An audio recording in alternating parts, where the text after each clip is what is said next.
Welcome to Chilling Labubu. If you enjoy tonight's atmosphere, consider liking and subscribing. Let me know in the comments where you're listening from and what time it is for you. Now dim the lights, get comfortable, and let's begin. This was about a year and a half ago, when I had just moved into an apartment with a friend. It was a small, one-bedroom apartment that was technically a converted attic in a very old house. My roommate, R, spent most of her time in the apartment, directly below where her boyfriend and my bandmate, D, lived. So I spent a lot of time upstairs in the attic, alone. She was able to supply most of the furniture that we used. My family is also very thrifty, and I buy anything secondhand if I can. One day, when I was visiting my folks, my mom brought in a black side table that she had found at a local thrift store. She was going to try to sell it because it was very old and had a real fake-like handle. But it was the perfect size for my apartment. It was only $2, so she let me take it home with me.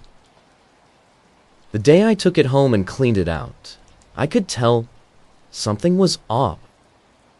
I'm a pretty empathetic person and can feel when things aren't right, even if I can't really explain why or how I know that.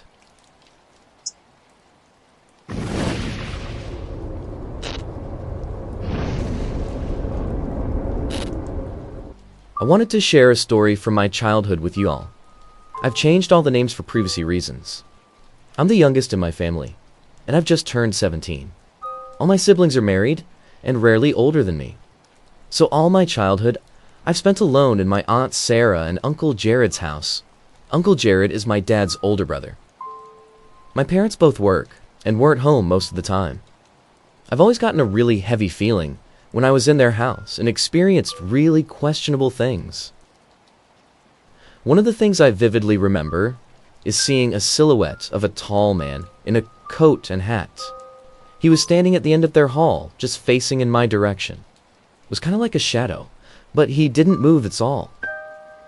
Whenever I slept over there, I have my own room at their house. I would hear furniture moving upstairs, and all the bedrooms are downstairs on the first floor.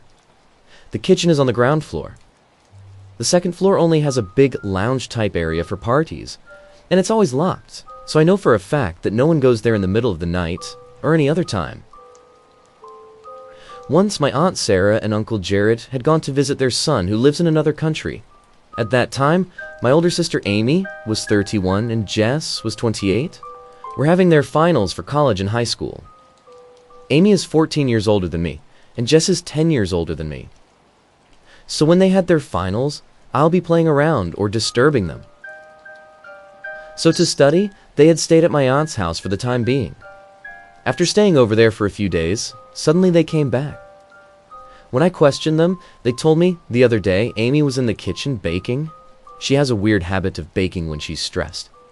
When she felt someone walk behind her for a while, she thought it was Jess, but when she felt someone put their chin on her shoulder, she turned to look and saw no one in the kitchen. She had freaked out, and when she questioned Jess told her that she hadn't left the room, which freaked them both, and the next day they rushed back.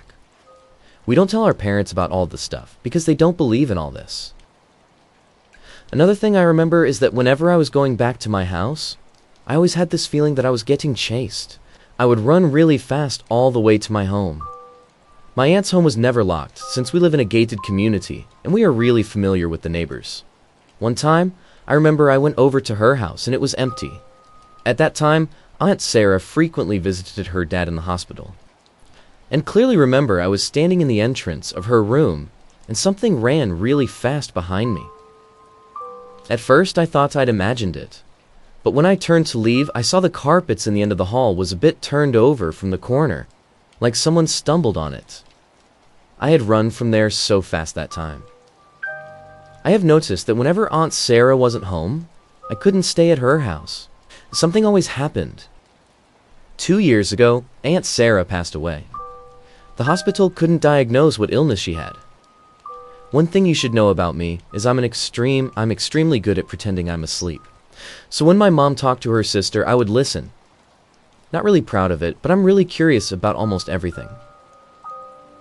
One time I heard a talk of how Aunt Sarah had told my mom how she, Aunt Sarah, had found something really disturbing hidden above in a vent in one of the rooms. She said it looked like an animal's gut or something, and Aunt Sarah once had mentioned to me that her brother had found a weird picture that looked like it was drawn of their family living in horrible conditions. One time I heard my mom say that before Aunt Sarah died, she had told my mom that someone had done this, her illness, to her. I was horrified. After she passed away, I just couldn't go in her house. I literally feel like someone is suffocating me, and that heavy feeling in my chest from before is always still there. Whatever is in her house is extremely powerful now that she's gone. It terrifies me, but occasionally I have to go over there and I just have this weird feeling that makes me look over my shoulders every other minute. Please tell me what I should do and what type of entity is so powerful to do stuff like that? P.S. My Uncle Gerald had moved to another country where his son lives after Aunt Sarah's death. So the house is always empty, but occasionally we go over to hers to make sure everything is in its place and nothing needs fixing. Update. I talked with my parents and they were really dismissive of the situation and said that I was being paranoid. So I showed them this thread in the comments where a few people said they had similar incidents. After reading it, they told me to leave it alone and stop thinking about it. I was getting frustrated, so I took it upon myself and called my uncle. We had a lengthy talk, and he told me what I knew was only the tip of the iceberg, and there's been a lot going on in that house since they moved in. Here are a few of the things he mentioned in our talk. Apparently I wasn't the only one who saw the shadow figure of a man. My aunt saw it too, but in another part of the house, my cousin's bedroom, which was always locked, even when my aunt and uncle lived there.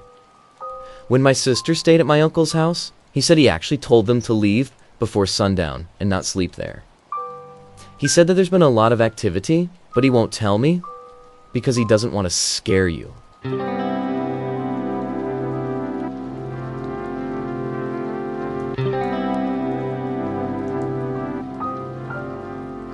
I absolutely love reading other people's experiences on this page, so I thought I would share one of my own. I regularly visit abandoned buildings, so I have quite a few experiences, but this was my first notable one. I was at a farmhouse that had been abandoned since the late 60s, although it appeared more like a time capsule from the 1920s with the things left inside. This farmhouse was quite literally in the middle of nowhere, nothing but hills and fields as far as you can see. The inside of the house was fully boarded, and so it was pitch black inside. On entering the house, there was an instant feeling of being watched, but maybe that was just because it was so dark, it instantly had that creepy vibe. I had forgotten to grab my torch from the car due to the excitement of finding the house, and so me and my boyfriend were using our phone torches to look around. Once we had scoped the whole building, we decided to start taking some pictures. We were in one of the upstairs bedrooms at this time. As soon as I mentioned taking a picture, we both heard a noise directly behind us, as if a chair had been scraped across the floor. We both looked at each other, thinking the other person had accidentally kicked something, but of course, neither of us had. There was a stool in the room at that time, which I then scraped across the floor out of curiosity, and the noise was pretty much the same. Either way, I dismissed this. Old houses do make noises, albeit nothing quite like something scraping across the floor. We continued to go ahead to take some pictures. The first picture my boyfriend wanted to take was a photograph, likely of the previous owners. The photo was an old black and white one, you know, the ones where they never smiled. Naturally, just to add to the creepier allure. As he went to take the photo, his phone literally shut off. He had never had trouble with his phone prior to this, but it literally shut down at the exact moment he went to take a picture. At this moment, I started to panic a little bit, and with my phone now being the only source of light, I thought it best that we leave whilst he tries to fix his phone. As we were stood outside, I felt very unwelcome. I was also panicking as my boyfriend's phone was now not responding to anything, and we didn't have much money at the time, so there's no way we could have afforded a new phone. It was at this point that I decided to talk to any potential spirits that may be around. I explained the circumstance of us not being able to afford a new phone, which is hilarious now that I think about it, and apologized if they felt I invaded their privacy. I then asked if they could fix the phone. After at least 10 minutes of trying to fix the phone, as soon as I asked them to fix it, the phone immediately came back on. After this, we did decide to go back inside. This time around, being inside felt completely different. I felt almost welcomed, but only to explore downstairs. When I looked upstairs, I felt sure there was someone looking down at me, almost as if they were being sure I would not return upstairs. This could all be a series of very freaky coincidences. Or maybe there were previous owners still there who were very protective of their home. The place has become more popular in recent years, and many of the personal items of value in the home have been stolen. So it would explain why they wouldn't welcome visitors.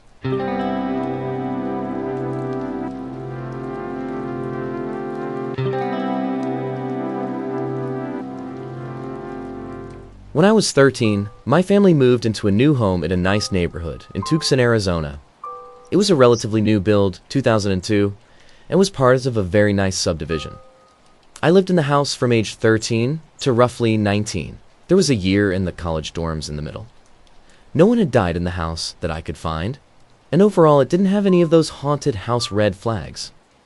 Also, for context, although I am not very religious, I grew up in an extremely Christian or religious family.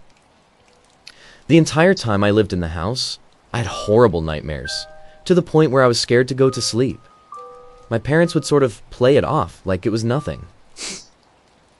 My parents were on one side of the house and had their own bathroom. On my side of the house, it was just me and no one used my bathroom. At night, I would hear the sink was on and the toilet flushing. No one was ever in the bathroom when I looked. I tried to play it off like it was nothing. I would also hear scratching in the attic relatively frequently. My childhood house had a stray cat that lived in our attic, so I quickly explained that away as likely some sort of animal, even though this was a newer house with a sealed attic and we never found an animal. I thought all of this was just happening to me. Eventually, my mom and dad started talking about footsteps they heard at night. My mom said they would walk around the house, but she didn't feel any negative energy. So she thought maybe it was an angel or Jasi's loved one protecting us. Inserts eye roll at the angel comment here. My dad said the footsteps happened every night.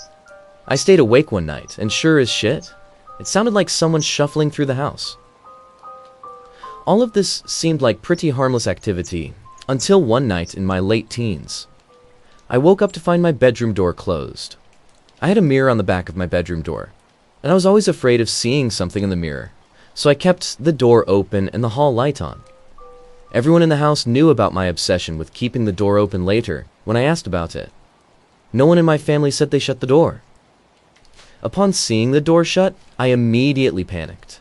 I got out of bed, heart pounding, and tried not to look at the mirror. I opened the door, took a deep breath, and walked back to my bed.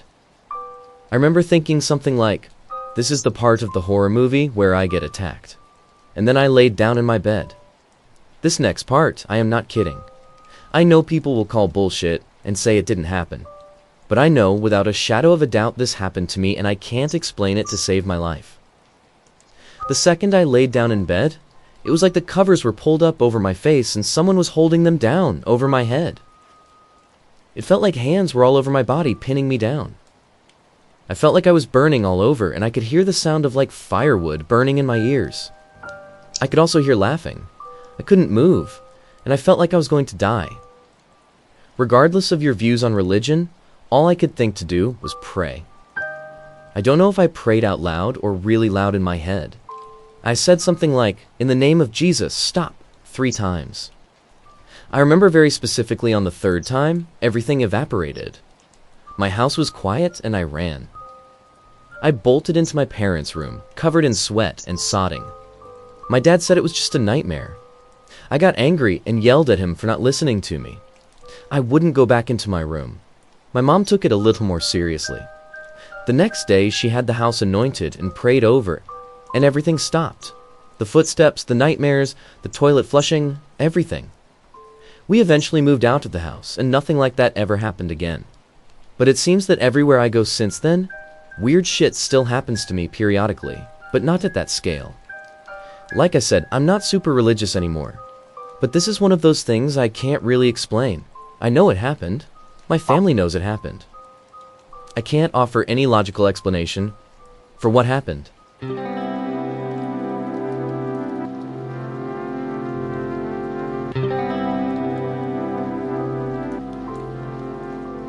Myself and my two flatmates, D and H, all 19 female, just moved into a 3-bedroom home on a suburban street in one of the major cities in our country.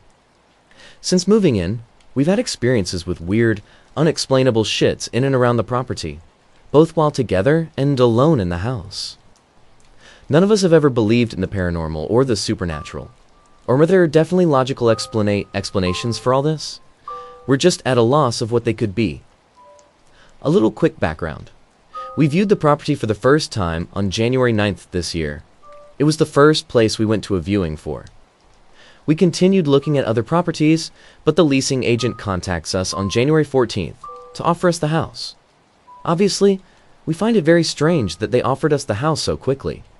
But since it's usually pretty difficult for a group of students to convince the landlord to rent to them, and it was a Brest property we'd viewed, we accepted. They wanted us to move in very quickly, which was also a little bit of a red flag. But we had other people inspect the property for us and didn't find anything super wrong with it, so we went forward with the process. We signed the lease and moved in on February 4th, less than a month after we originally viewed the property. More information for context purposes. Place was built in 2005, sold on November 20th, 2020 to our current landlords, who bought it as an investment property after being on the market for a month. The current landlords have never lived in the property, and we have never met or had contact with them. We'll deal with everything through a property manager. Nobody has lived in the house since at least November 2020, and the listing that we found for it was posted in early December 2020.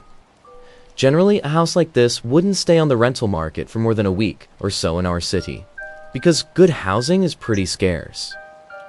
We know absolutely nothing about the previous tenants or why they moved out, and neither did any of the agents we spoke to. We also have no clue why the house was on the market for so long. The rent isn't ridiculous, all of the rooms are decently sized and have great views. It's in the zone for multiple good schools, and within walking distance to a major public transport station. There were no super obvious things wrong with the house, and when we looked through it for the first time, apart from just needing a good clean. When we asked the letting agent, she said something vague about how the property was just given to their company from a different real estate company. Our house is at the end of a shared driveway with 2 other houses. You have to go up a set of external stairs to get to the front door. Downstairs, we have an open-plan lounge and kitchen and a small bathroom. Upstairs are our 3 bedrooms and another shared large bathroom. The house backs onto a small hill and then a busy main road. There's a fence with 2 gates that separates us from the main road, which is kind of redundant because there's also a huge gap in our fence line that backs onto a different shared driveway that can very easily access from the street. Onto the weird shit. When we first moved in, at some point within the first week, we each felt a specific presence within the house while thinking we were home alone, and each felt the presence so strongly, but we had to search the house to confirm that we were actually home alone. While doing our initial cleaning, we found what seems like urine in both mine and H's wardrobes. There was also back scratch marks in my wardrobe that the property manager couldn't explain. Looks like an animal or small child who'd gone at the wall with something. Won't come off the wall either. We've woken up in the middle of the night to hear loud banging on the side of the house that's facing the fence in the street.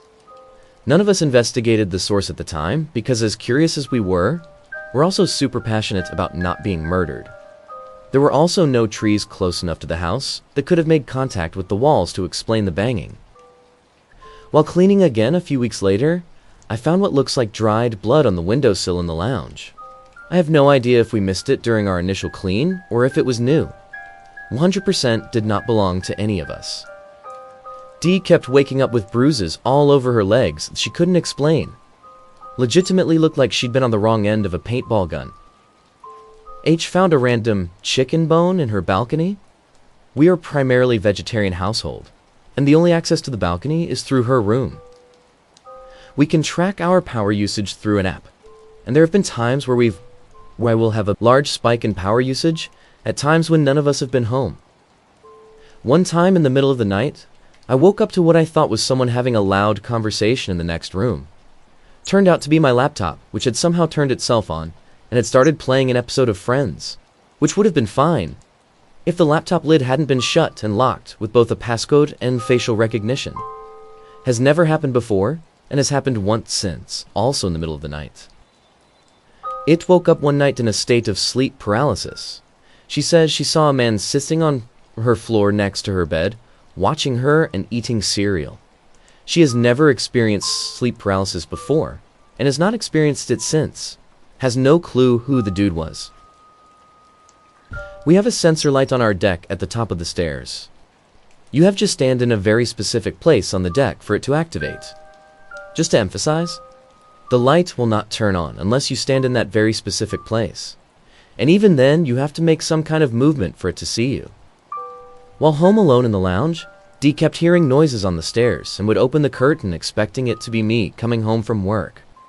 The sensor light would be on, but there'd be nobody there. This happened multiple times throughout the night. This type of sensor won't get tripped by wind or lights, and there are no trees or plants nearby that could have tripped it either.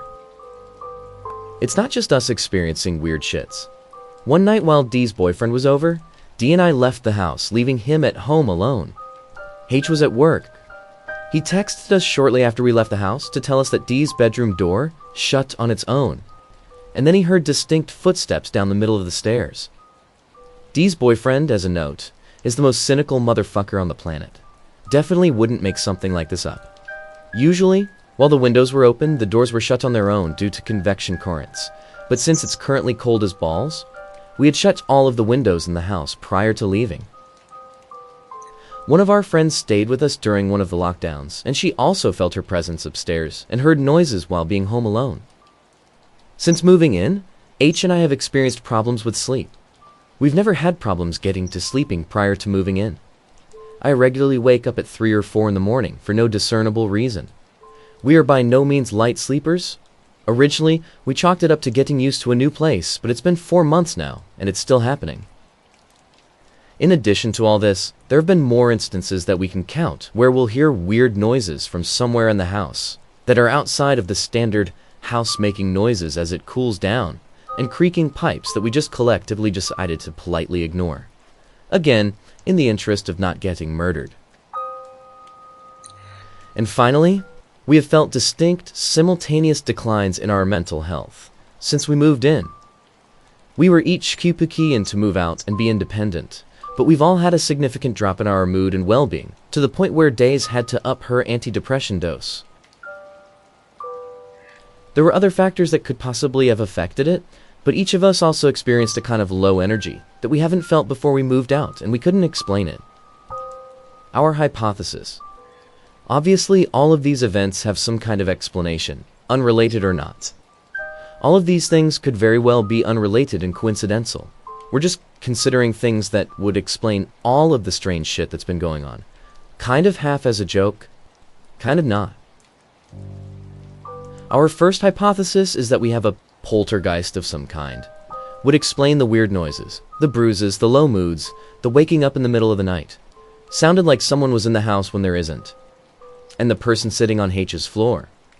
We've talked about drawing protection runes on all of the entrance points to the house and sagging the place. But beyond that, we don't really know what else to do apart from just accept life with our quirky new roommates and hope that they don't go all Annabelle on us.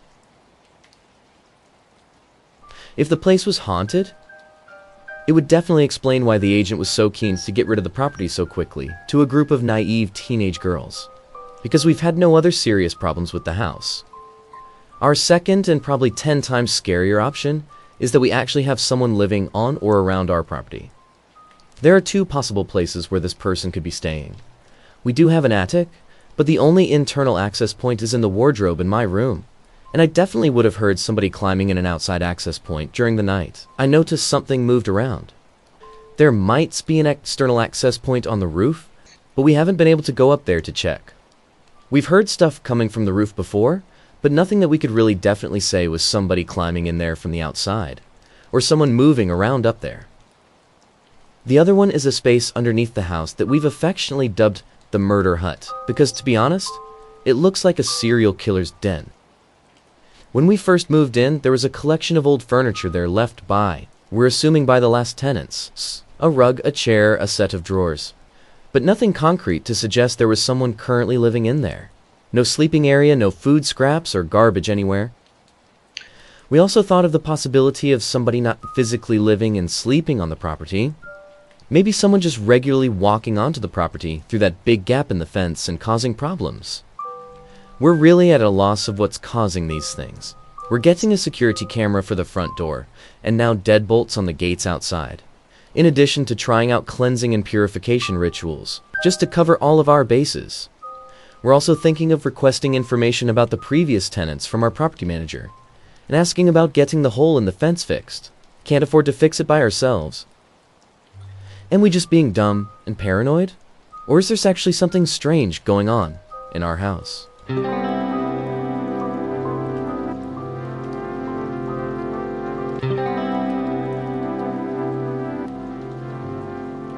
My time in Sri Lanka, I lived there for about a year because of my dad's work. He was working at the oil refineries there. Are some of my most vivid and awesome memories. Rode on an elephant, stayed at an awesome hotel. It was pretty awesome all around. I was living there during a war in the early 2000s, so there were a lot of armed guards, etc. I'll see I didn't understand these things though. That's a bit of a theme. Anyways, my mom's sister had gone to go shopping, and I was left with a nanny. Her name was Auntie Ira. I absolutely loved her.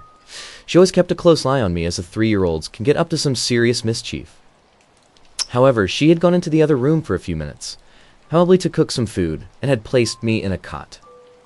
During this time, I do not remember the entity entering. I only remember its presence suddenly being known to me.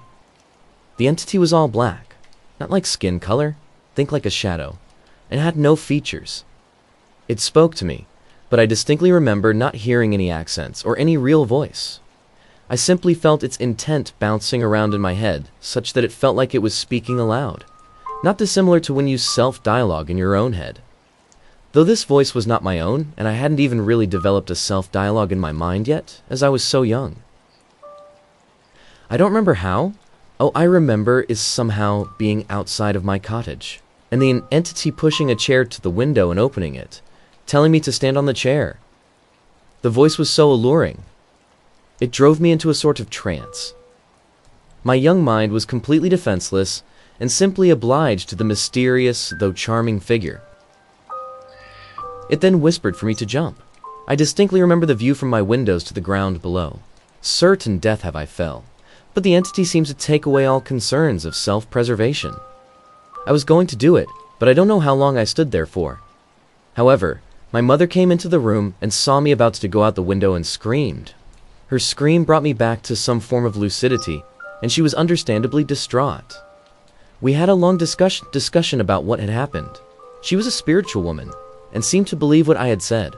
But with the time, I did not understand the concept of reality beyond the physical, and only realized what happened when she told me about the story later in life, reminding me of the memories. Throughout the duration of our stay, I remember said entity outside that same window, not as charming anymore, but staring like a predator watching prey, which made me become scared of him.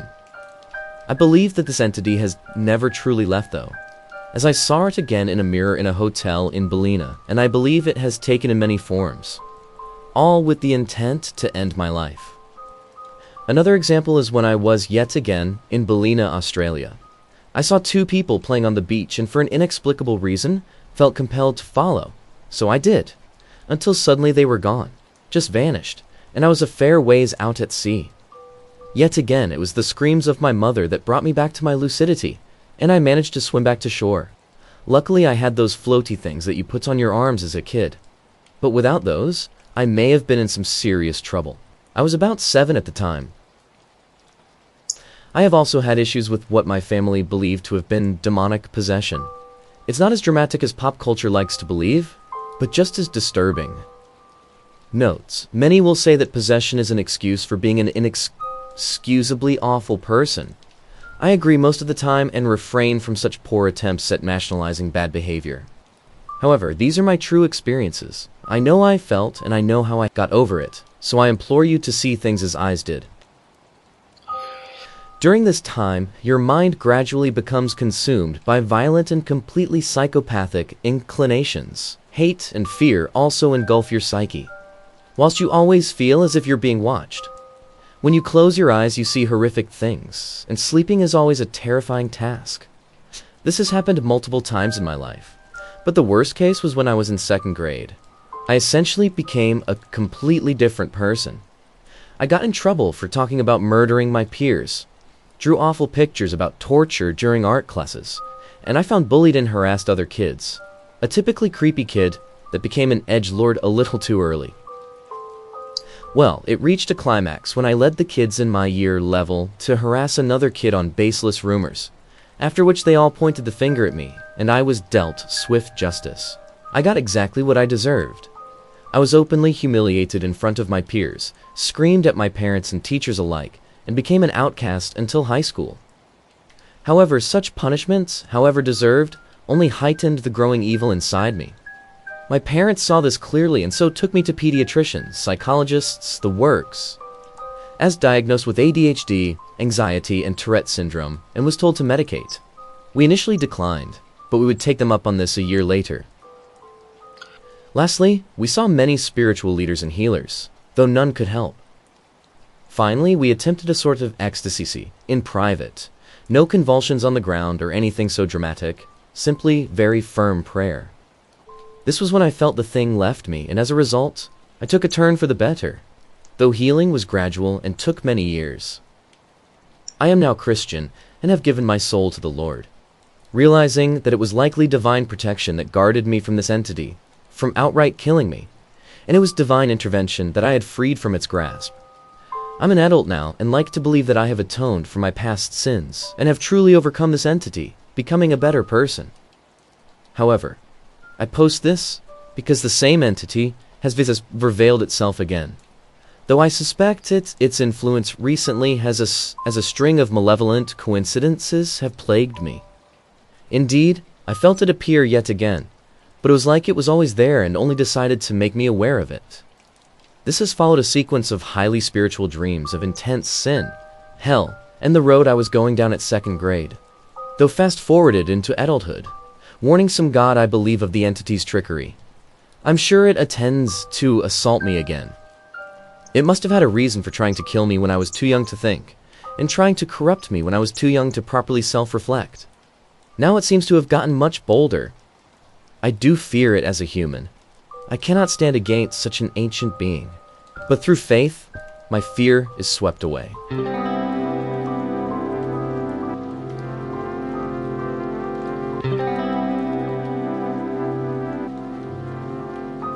So, back in 2014 or 15, I don't exactly remember. I was around 8 or 9. Me and my family, my aunts, grandma and grandpa, my mom and some of my aunt's friends, went to this beach which is quite famous in the country I live. It was supposed to be a 3 days and 2 nights trip. Everything was fine, but I don't know why I didn't like the hotel we booked at all. It wasn't because of the parents or the hospitality. Rather, it was because of the creepy feeling I got there. And it was truly creepy that even after so long, I clearly remember what happened and what I felt. I did tell my mother that I didn't like the hotel, but she probably just thought it was a child's tantrum or something. I don't remember exactly what we spoke about.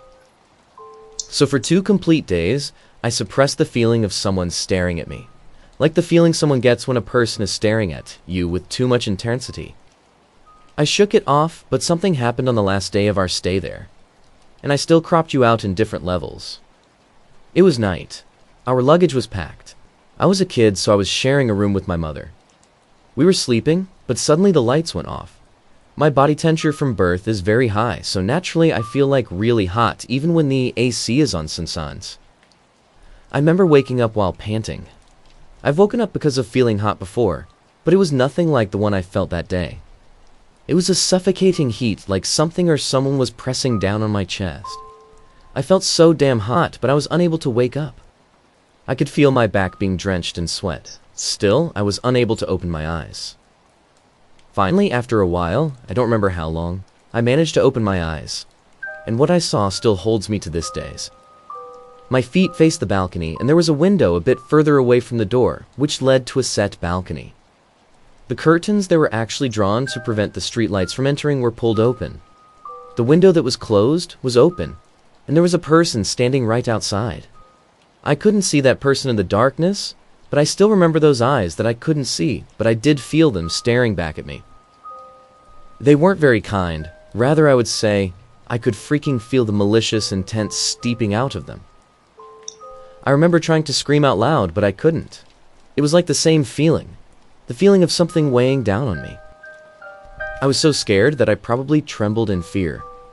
I don't know for how long it happened, but at some point, I remember shutting my eyes closed, and that's all I remember from that night. The next morning when I woke up, my mother saw that I was visibly scared, and I almost hysterically asked her if there was a lights out yesterday. And she said there was nothing like that. If it was to be like then, we should have known. I told her everything, but she didn't believe me. Every single person I told didn't believe me. Rather, they took it as some sort of nightmare. But honestly speaking, though I was young, I could assure you people it wasn't a nightmare. A night can't be that realistic. No one till this day believes me, and I too at some point stopped speaking about it. But I never actually forgot about it, and I don't think I ever will. Maybe to other people this doesn't seem very scary, but I still get nightmares about that night. And I truly hope I could forget that cursed night, but I just can't. It is literally living in my head rent-free. Doesn't matter how much I want to kick out. It just doesn't go away.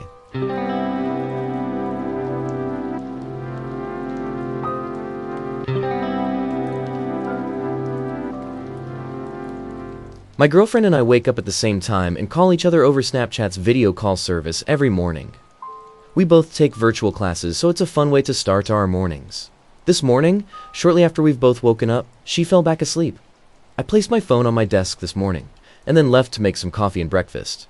When I returned, she had hung up on the call and had sent multiple messages with sad faces and my name.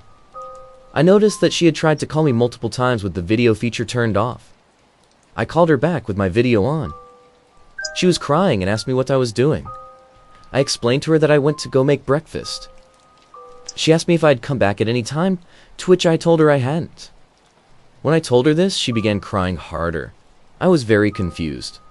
I did my best to console her while she's still trying to understand what was making her upset. She made me promise her multiple times that I hadn't come into the room while I was making breakfast. I told her I hadn't. She began explaining to me that she saw me standing in the room. She saw me facing the phone a few feet away from it, staring into the camera. She was confused for a few seconds, but she told me that she knew something was wrong after a while. She told me that my eyes were unnaturally wide and unblinking. She thought the camera had frozen, but she said she could see my body moving slightly and my arms swaying. She was deeply disturbed and hung up after 30 seconds. I was very taken aback by this. I've had absolutely no paranormal experiences in this house. I've lived here for more than 6 years. The only thing I can think of that may have incited some type of paranormal activity will be something that happened on my property decades ago. My property used to have an attached barn. One of the previous owners hung himself in that barn. Like I said, I've never experienced anything paranormal in this house.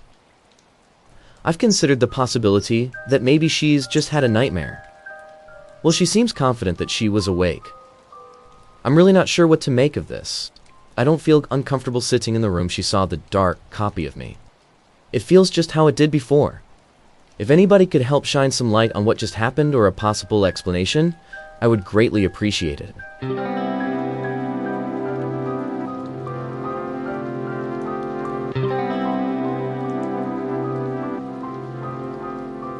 Around early April of last year, I was working at a nursing home doing night shifts. I was working as a nurse's aide, and it was on a brain injury unit. It was quite the experience to say the least, especially during the pandemic. Anyway, one night, we had completed all of our work and we were just waiting out a couple of hours until the morning. I was 3 other HCAs that night and one was on a break. So it was myself and my partner. I was browsing Reddit on the company tablets and my partner was drifting in and out of sleep. It was dead silent for hours at this point. No residents had called. Out of nowhere, the TV down the hallway turns on and starts screeching with that horrible static noise, and got louder and louder. My partner jolts up and we look at each other. I said something like, "It's probably John, one of the residents," and then I walked down towards the lounge area where the TV was. There was no one there, and shockingly, the remote had no batteries in it. I could only control it through the on-TV buttons. Weird? We both disregarded it and laughed it off, and then she goes for break and my other partners come back. I tell her what happened and she started acting very anxious and scared, pacing and asking me to repeat what happened like 2 or 3 times. A resident called, and later on she calmed down and we were watching TV in the main dining hall now. Off to the corner of the dining area is a sink, one of those sensor ones, and it starts running and no one is anywhere near it. It runs for like minutes and I end up shutting off the supply. Odd, but not really weird. This is where I almost shat myself. A resident called, "Say Bob." I walked down the hallway to his room. As I turned, I saw him standing in the corner, face against the wall. He was naked, covered in blood and shit, and mumbling, almost chanting, while rocking back and forth. As I call out his name and walk towards him, he collapses on the floor. What the fuck? Some background on Bob. He's been bound to his wheelchair for the past 5 years. Although he has some strength to stand for a couple of minutes, he definitely can't walk. Or at least I thought he couldn't. To add to that, Bob is very calm and nice, always thanking staff and stuff like that. This was a very weird and creepy experience. I later talked to the nurse about a week later, and apparently he had some type of psychotic break induced by his meds, which interacted negatively with his bipolar and brain injury.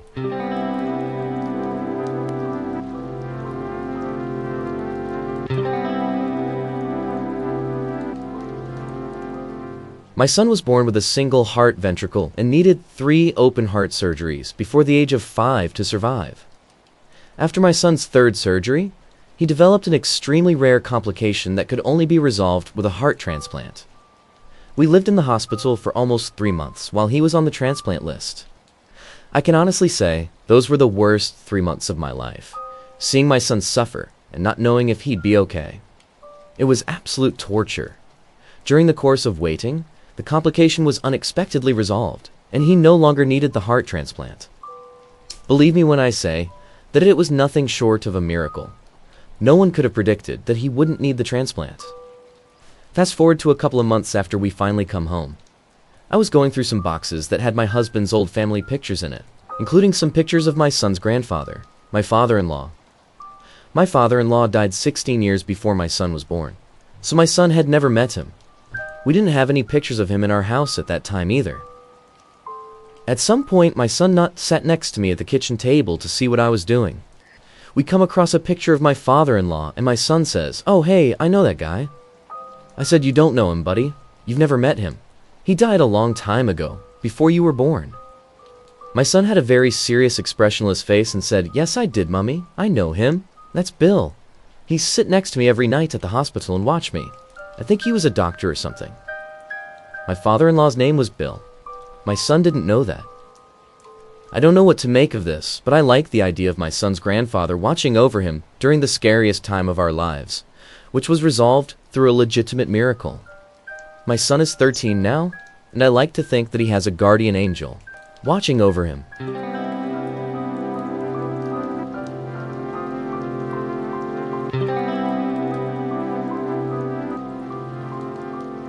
The story is about my father, and my uncle had this experience when they were kids. Fair warning, it might get a bit lengthy. My father and his elder brother, my uncle, were like best friends from childhood. My father used to live in a joint family, used to live in a very small village called Maharashtra, India. The village is located a bit in the jungle with a population of hardly 500 to 800 people at the time.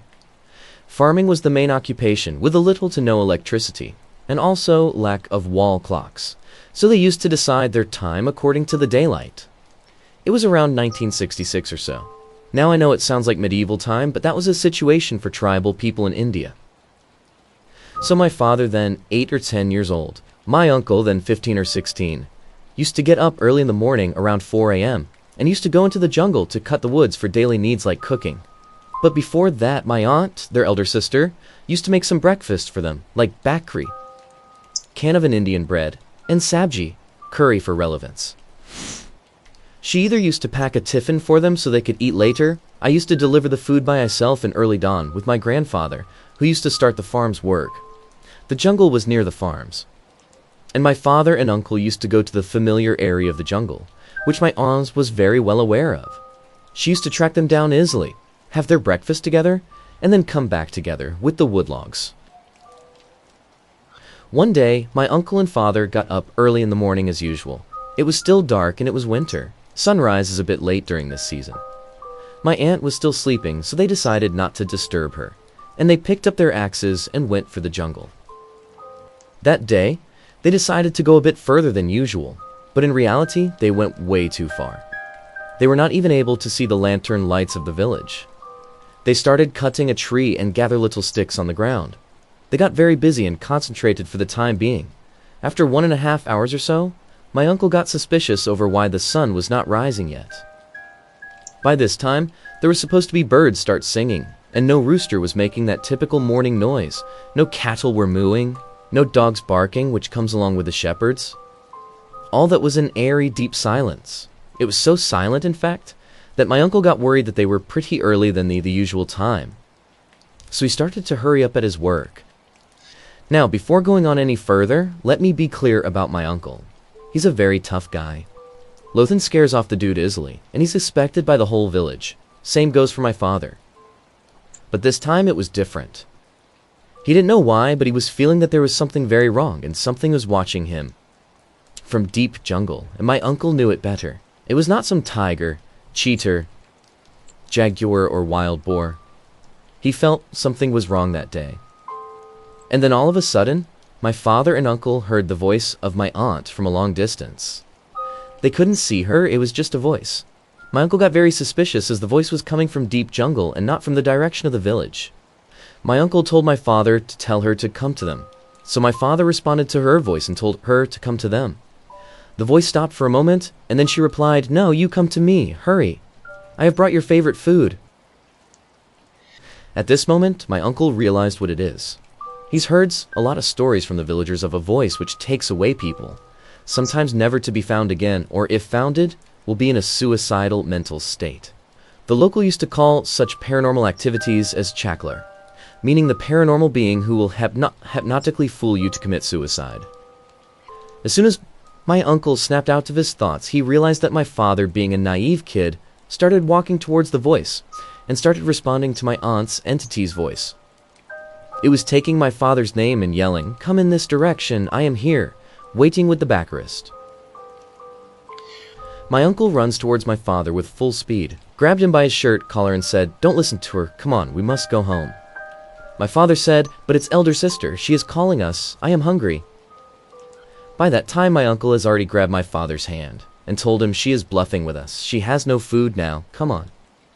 My father was about to start arguing with my uncle, but then he looked to my uncle's eyes. He certainly looked scared and his hand was shaking.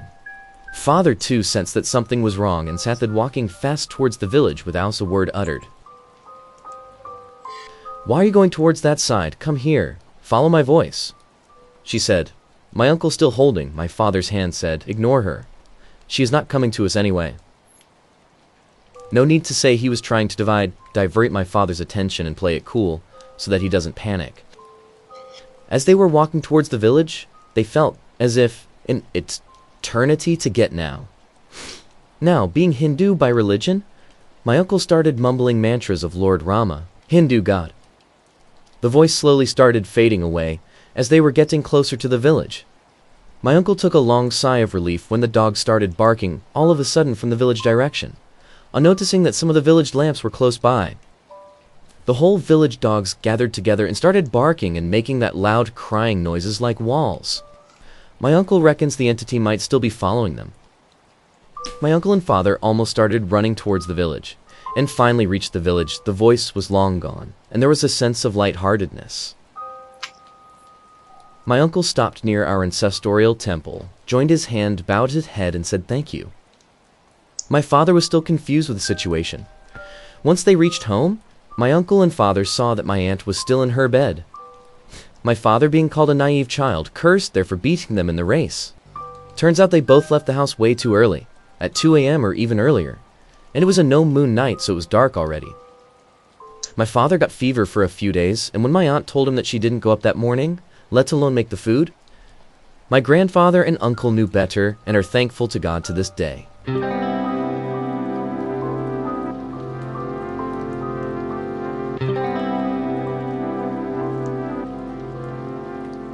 About 5 years ago, I had just moved into a new house with my wife at the time, and 2 kids aged 2.5 and 1. My 2.5-year-old was very articulate for his age, and so one day we were walking out the front door. He points across the house and asks, "Mommy, who's that little girl over there?" Well, my wife and I just kind of froze, because he was kind of kid that never made up any imaginary friends or anything like that. But the moment passed, and we kind of forgot about it. About 6 or 8 months later, I remember I was in my bedroom late at night. I have a large window in my bedroom that looks out into my backyard. I also had a couple strings of lights overhead that illuminated the yard perfectly. One night, I was up studying for a class the next day. When I looked outside, I saw that my kid's swing set had one swing going back and forth and a pair that pendulum motion like someone was on it, while the swing next to it was dead still. This was not the first time this happened. It was third, I think. But it was the incident that I remember the most clearly and took the most notice. I honestly have no idea why I didn't think to tell my wife or to take a video, but I just stood there in the window and watched it for about 2 minutes. Then it kept up perfectly consistently. I grabbed my flashlight and walked out to my deck to get a better look. Still swinging. I've been doing lots of science classes at that point, so my head was in the space of, I'm going to figure out the rational explanation of why this is happening. It was breezy out, so I walked up to the swing set and held my hand in different places around the swinging swing, and no breeze.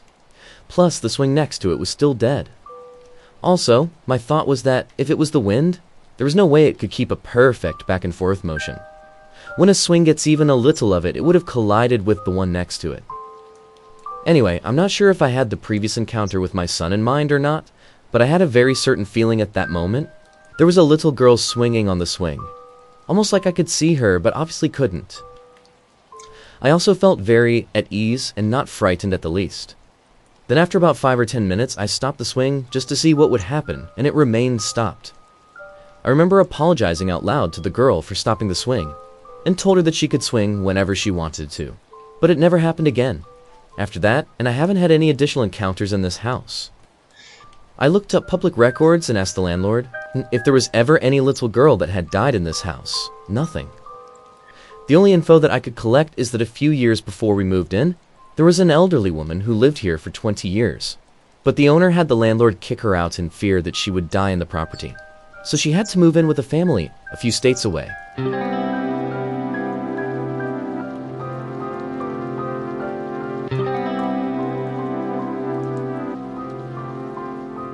So, a few years ago, me and a buddy from the army decided to meet up and catch up. So we decided on the date and place.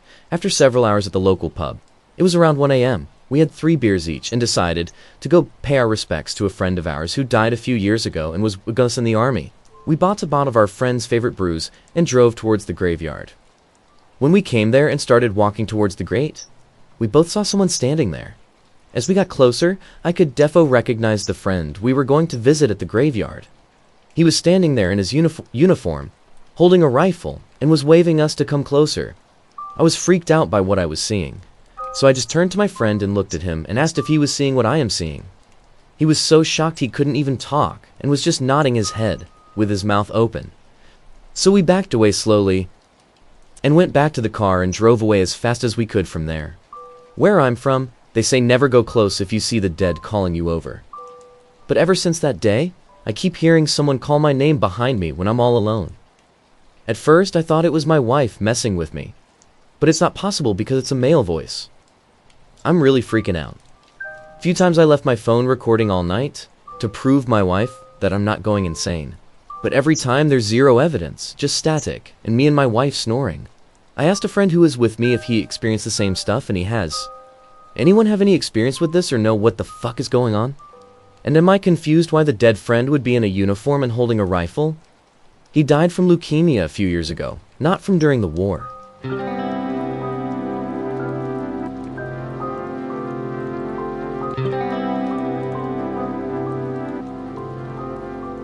Since my fiancé started working second shift, I started having my 3-year-old and 1-year-old sleep in bed with me.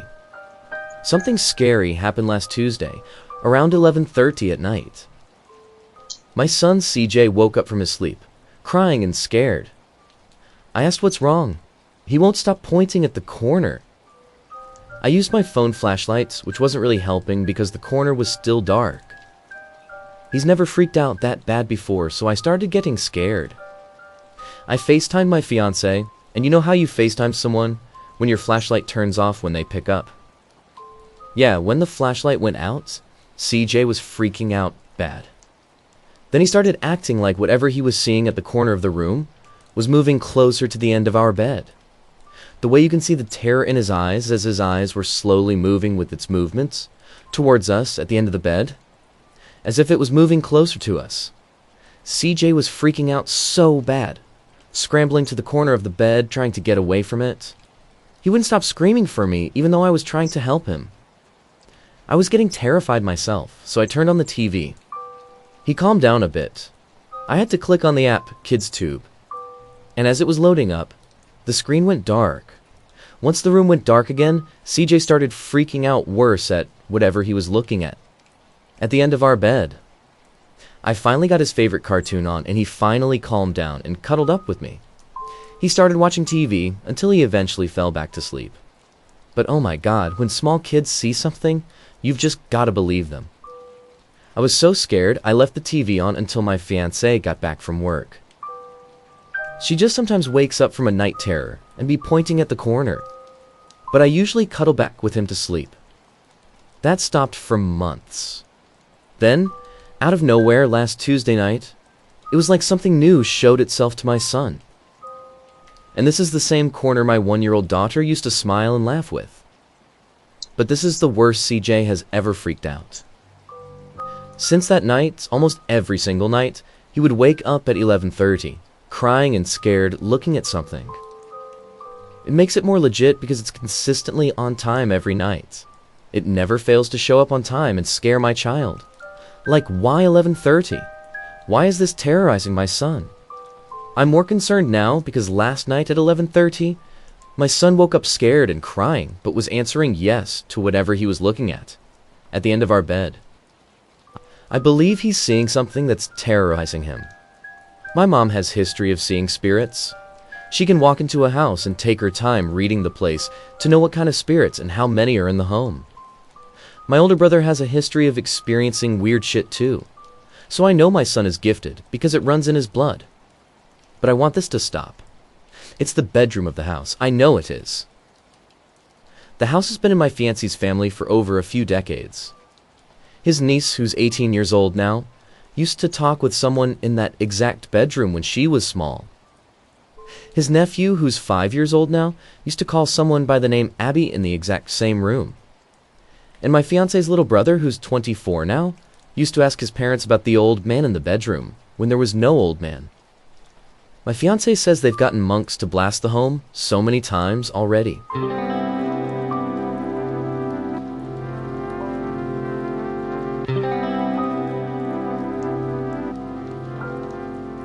You probably won't see this, but we call those things in Islam and Arabic as jinn. They are basically ghosts, but they are not spirits or souls of dead people. I was always confused on how other people were scared of a soul of a dead person instead of a demon or something.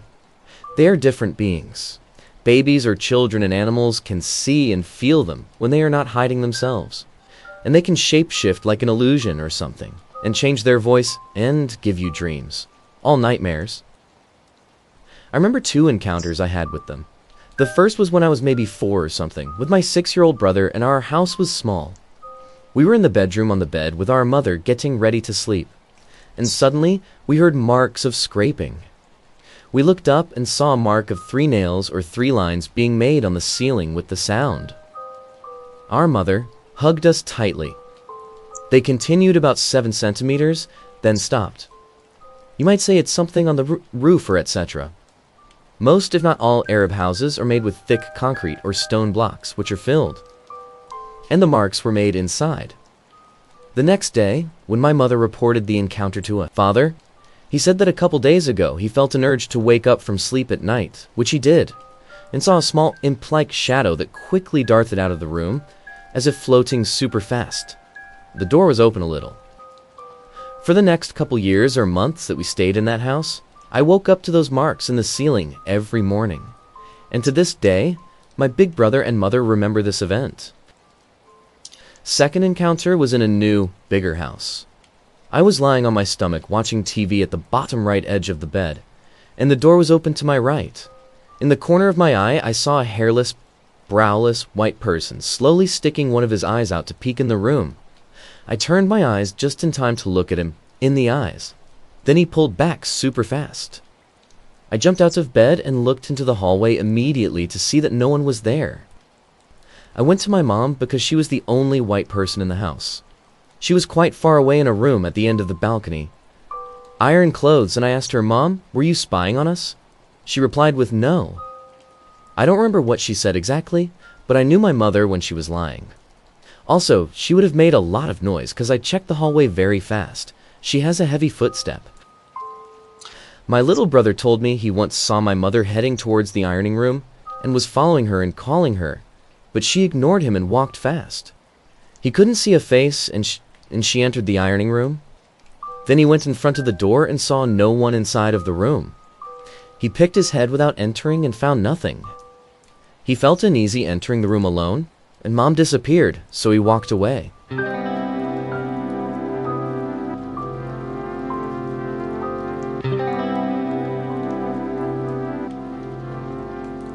For 3 years, my husband and I lived in a large Victorian townhouse in London.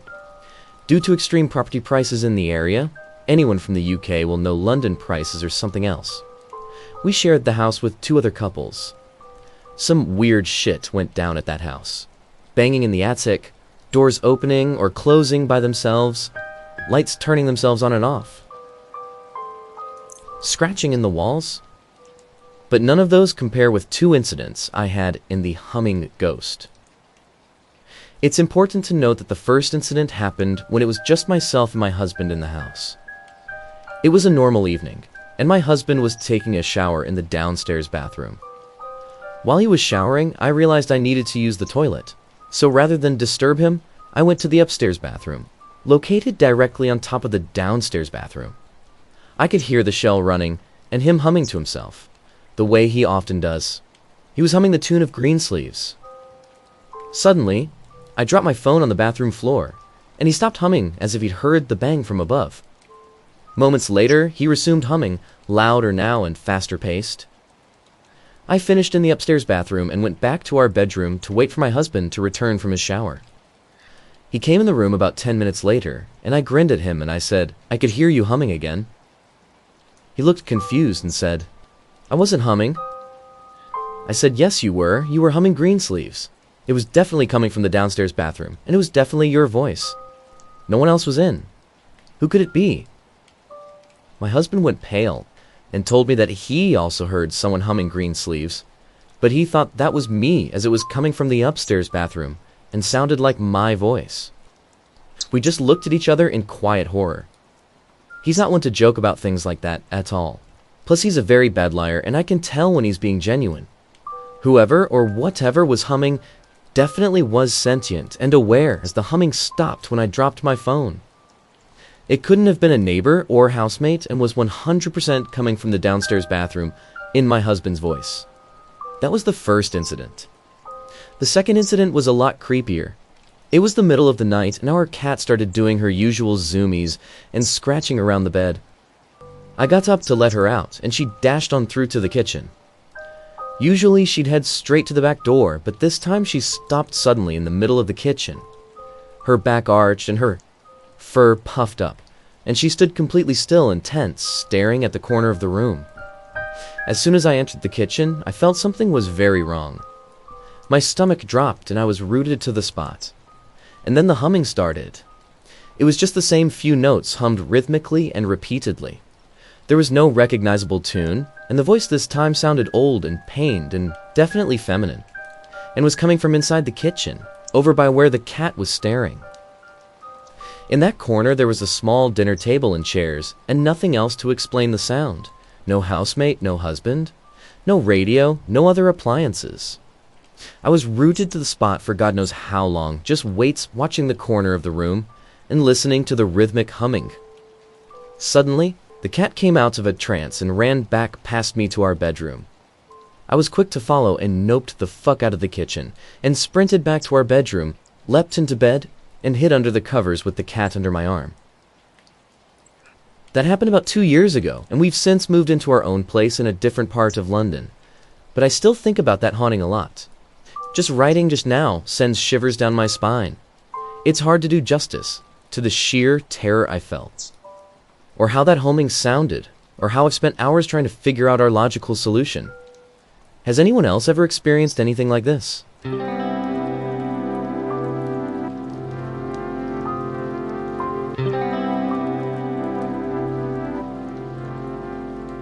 I live in Melbourne. We're back in a lockdown at the moment, not allowed to go out unless it's for essentials, or our daily 2 hours of permitted exercise. Anyways, we're all a bit sick of it, so 2 of the mates and I decided to go for a couple drinks and a walk. When our night was over, one of my mates went off towards his house on the walk home, and my other mate and I, who live on the same streets, chose to go down this dirt road that's purely residential and barely ever used because it was a bit of a shortcut. As I'm walking down the road, my friend is on his phone, not paying much attention to anything. I see a street sign up ahead and what appears to be a couple of human-shaped figures pacing up and down around it. I point it out to my friend and he looks up. As he does, one of the figures disappears, and the other starts ducking up and down and moving side to side under the streetlights. We both give each other a quick "what the fuck" and prepare ourselves to get some sort of elucidation. As we walk towards the street sign, the figure simply disappears. We got to where it was and shone our phone torches around the area, and there was simply no sign of anyone having been there. And it made sense. As we walked past the area, we saw my best friend, had a quiet screeching noise. Though I did not, but we kept walking very quickly. The road is barely used. It's about 1 a.m. and we're in lockdown where we're being ordered to stay at home. You'd understand if it was just some kids having some harmless fun pranking pedestrians, but there's simply no chance it was. If you wanted to fuck with people, you'd do it on a road that's frequently driven or walked down. And silly not at 1 a.m. in a lockdown where the chances of actually seeing people to prank are so small. Has anyone else had a similar experience? The figures were so human-like it was mind-blowing to see no trace of anyone having been there.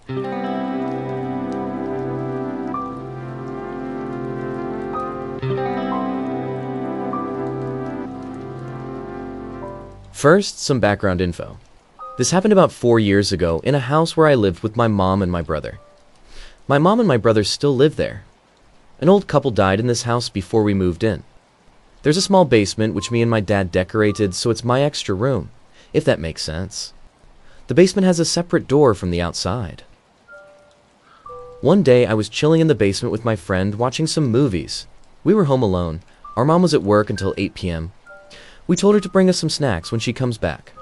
It was about 8:15 when we heard the main door of the house opening, steps going from the living room to the kitchen, chairs moving, etc. Normal noise you hear when someone is upstairs. We both heard it and I was like, "My mom came home." And he said, "Yeah, I hear it. Snacks are here." A few minutes later, my phone rings. It's my mom. I was like, "Okay, hopefully she's calling so we get snacks." I answer and she says, "I'm stuck at work. I'll be home by 10. Problem with security." I was speechless. I looked at my friend and he was shaking. He heard my mom through the phone. I had one key to the house. My mom had the other. My brother was at Grandpa's place. Nobody else had a key. There were only 2 keys. So we went upstairs to the main door. It was locked, lights out. I opened and we searched the house. I think weird, just as we left it. There were no chairs moved, even though both of us heard them moving. It gives me chills even thinking about it. I heard a lot of steps and movement upstairs when I was alone in the basement, but didn't think much of it, since only I heard it. But since my friend heard it too, I'm sort of think I think that everything else I heard was also true, and not just my imagination.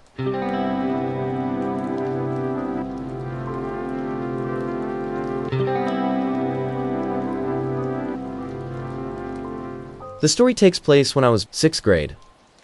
I'm 21 now. I live with my mom and my brother in a small but pretty house. When you enter the house, you have a small place to leave your shoes. Then big wooden door to slide to enter the living room. On the left is a hallway. When you enter the hallway, on the right is a kitchen, and on the left, bathroom. At the end of the hallway, there are 2 bedrooms. My mother's is on the right, and mine, which I shared with my brother, on the left. The living room floor and hallway floor is from a different material. The living room floor is more squeaky. This is important to the story. It was early in the morning. My mom went to work, and she drove my brother to school. I also had school, but mine started like 30 minutes later than my brother's, so I stayed at home and watched cartoons. I was lying in bed with the doors open. The doors were behind me. As I'm watching TV, I heard Mom's bedroom door opening. It was very loud, like someone was in a hurry. Then, footsteps in the hallway going to the living room. I could hear when footsteps got to the living room since the floor began to squeak. Then the big wooden door sliding. And after that, nothing. Silence. I was terrified. I was in the fetal position on my bed looking for my phone and my bed sheets. Once I found it, I texted my mom, "Someone is in the house." She responded, "Are you joking?" I said, "No. Come fast, I'm scared." She sent the neighbor to check on me. The main door and the big wooden doors were closed, but my mom's door was wide open. I still don't know what happened. If this was the only occurrence, I wouldn't even care, but something is definitely in that house.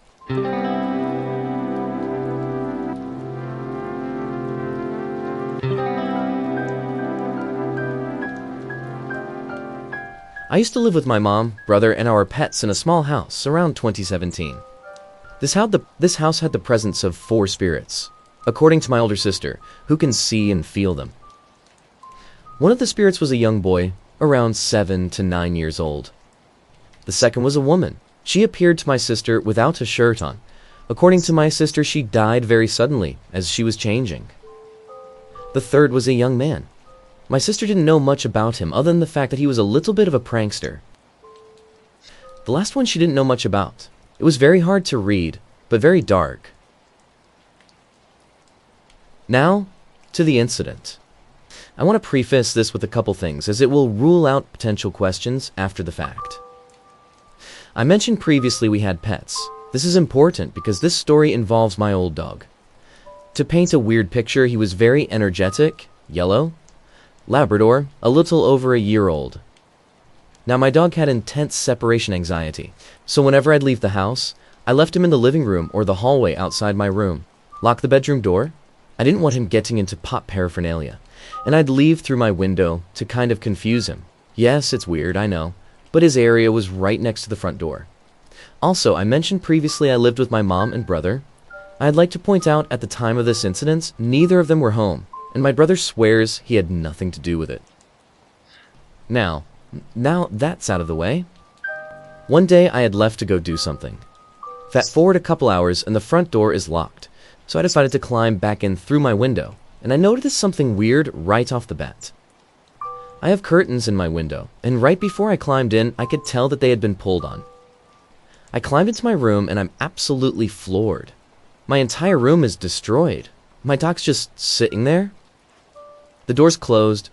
Also, there's this insanely uncomfortable energy as I angrily shoo my dog out of the room.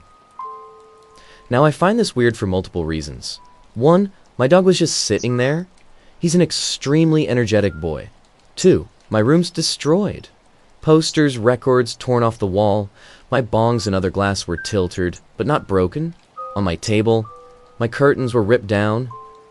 Naturally, my first thought was that my brother had let my dog into my room to get back at me for something, and my dog just got anxious and destroyed everything. But the problem with that was A, my brother wasn't home, and B, nothing had bite marks or paw prints or any sign of a dog.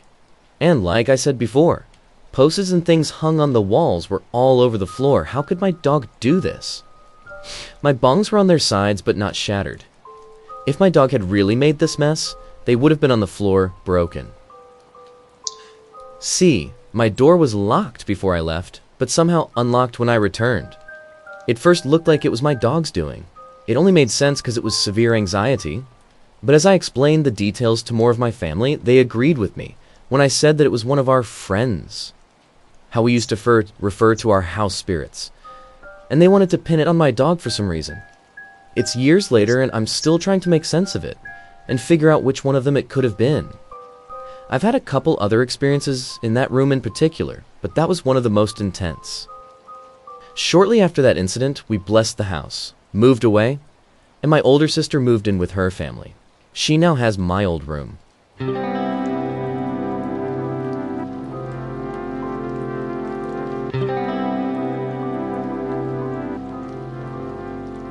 What I'm about to write about has been spotted in my old house on multiple occasions by two other people than myself.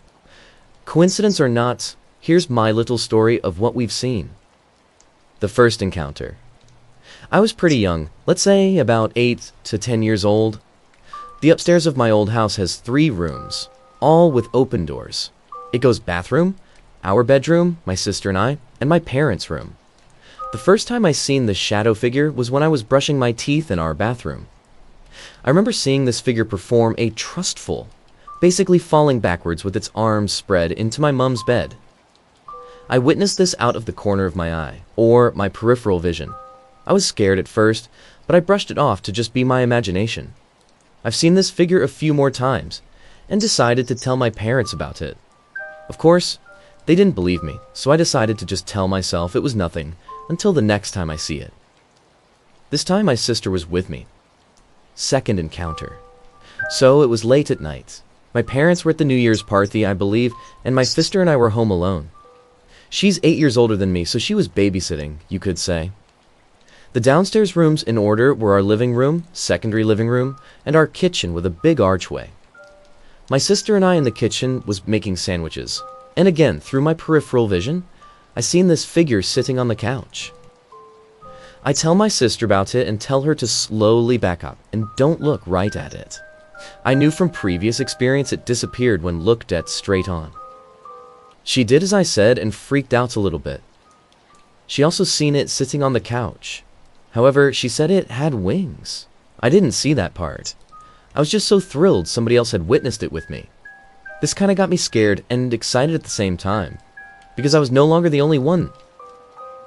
Third encounter. Now, I kept this a family secret. I didn't go around telling anybody because I didn't want to sound crazy. What being said, my buddy used to come over a lot and sleep over. We didn't have a spare bed, so we would take a bunch of blankets and lay them out on the living room floor.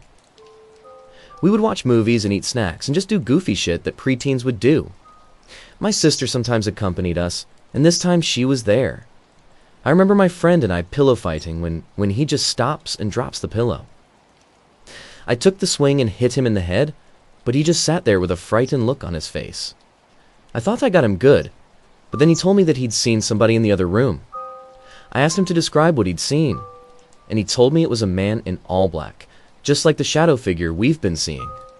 I took this as confirmation that it may not have been all in my head anymore. Years later, I found out that my mom got the bed from her friend.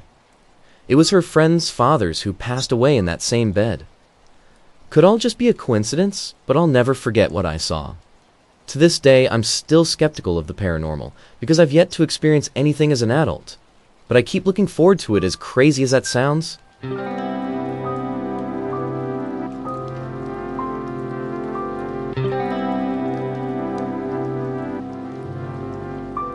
For context, let me start by saying my mom was born in 1935, so this story happens somewhere in the early to mid-40s. At the time, her family was living somewhere near Ignacio, Colorado. Her father, my grandpa, raised sheep for a living, so yeah, they were not well off. I mention all this because it helps explain the circumstances that are to follow. I should also mention my mom was raised strictly devout Catholic. Growing up, she reserved her most severe punishments for lying, and all through my life, I cannot identify a single time when I could honestly say I have witnessed her lying. In the house in which my mom lived, there was no electricity, No plumbing, no heating, and certainly no cooling. My mom said they used to have a wood-burning cast iron cook stove, on with 4 burners covered by lids. I imagine it wasn't very big, because she said they would move it out hard in the summer, but would bring it outside during the winter, for heat as well as for cooking. The place where it lived during the winter also happened to be the room my mom slept in. One night, Mom said she was awakened by a racket in her room. She turned up the flame on her kerosene lamp and looked to see what was going on. Looking to the stove, she said the burner covers were rattling. For starters, this was a problem because it was summer and the stove had already been moved outside. It was just a stove there, not the stove pipe. The front of the stove was glowing, like it was really hot. After a moment, a ball of flame rose up through the hole where the stove pipe fits. It drifted up to the ceiling and back down into the stove. She said it moved like it was dancing, and it was trailed by a column of smoke and seems to glow slightly green. At that point, Mom said her kerosene lamp sputtered and went out. When it did, the room went completely dark. There was no fireball, no glowing green smoke, no glow from the stove. Nothing. Only the clattering sound remained. She quickly reignited the lamp, and as light filled the room, the stove and everything else rematerialized. Apparently, my grandma had heard of the commotion. She went to where my mom was sleeping to see what was going on. Mom said that as the door to the room opened, everything stopped. The stove was gone and the noise ceased. Grandma asked Mom what she was doing to make so much racket. Mom couldn't talk. After a few minutes, Mom said that she regained her voice enough to tell Grandma everything. According to my mom, the worst of it came from her mother's reaction. Her mom's demeanor went cold. She stood up, and as she walked out of the room, she just said, "Ignore it. It can't hurt you." With that, she left, closing the door behind her. When the door closed, everything started up again. At that point, Mom said she blew out her lamp and screamed to the room, "I am not afraid of you." She then buried herself in the covers and pulled her pillow over her head. She said the clattering went on for at least another hour before it finally stopped.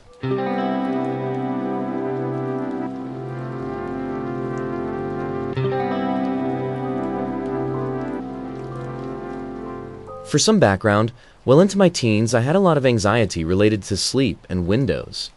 Because as a child, up to the age of 4 or 5, my alcoholic neighbor would come home drunk and peer in through my bedroom window. Because of that, I could only sleep in rooms without windows, or which at least had blackout curtains. Likely because of this, I had a nightlight in my room until I was around 6 or 7 years old. At some point, my mom replaced my old nightlight with one that did not have a conventional bulb. Instead, the whole thing just glowed, casting a bluish light. I hated the thing, to the point that I would rather sleep in complete darkness, rather than have it plugged in. The blue light cast eerie shadows across the room. I took to hiding it so my mom couldn't find it. On this one night, my mom had dressed herself for bed and put me to bed just before heading off herself. This was our routine. My mama just left, shutting off the lights as she went, and I just rolled over. Because of my anxiety, it always took me a little while to settle in and get comfortable with my surroundings before I could actually fall asleep. Again, I just rolled over. I was in the process of getting comfortable when I noticed my headboard was illuminated in blue lights. At that point, I was annoyed. Stressed at annoyed. Not fearful, not anxious. I rolled back over, prepared to jump out of bed and rip the nightlight out of the wall. I'd assumed my mom had somehow found it and plugged it in when I wasn't looking. The glow was not from the nightlight. When I looked to where it should have been, it wasn't there. Instead, there was a ball of blue lights bobbing up and down in the center of my room. It looked like a miniature blue sun, complete with a corona, but dim. Maybe as bright as a cell phone screen. It was roughly the size of a softball. Now, up to the moment I saw the ball of light, my memories were crystal clear. My mama just left the room, I just rolled over, and noticed a glow on my headboard. All within a minute, if that. I remember having 1 foot out of bed, getting ready to hit the floor. However, from the moment I saw the lights, My memories became jumbled. The next thing I clearly remember was screaming my head off, except I was in bed, tucked in, face down on my pillow. I thought my mom would have come in immediately. She had to have been right at the door because she had just closed it. When she did finally come in, she had pillow lines on her face and she looked barely awake. Needless to say, she said it was a dream. But to this day, I know that it wasn't. To be honest, I cannot say was it was.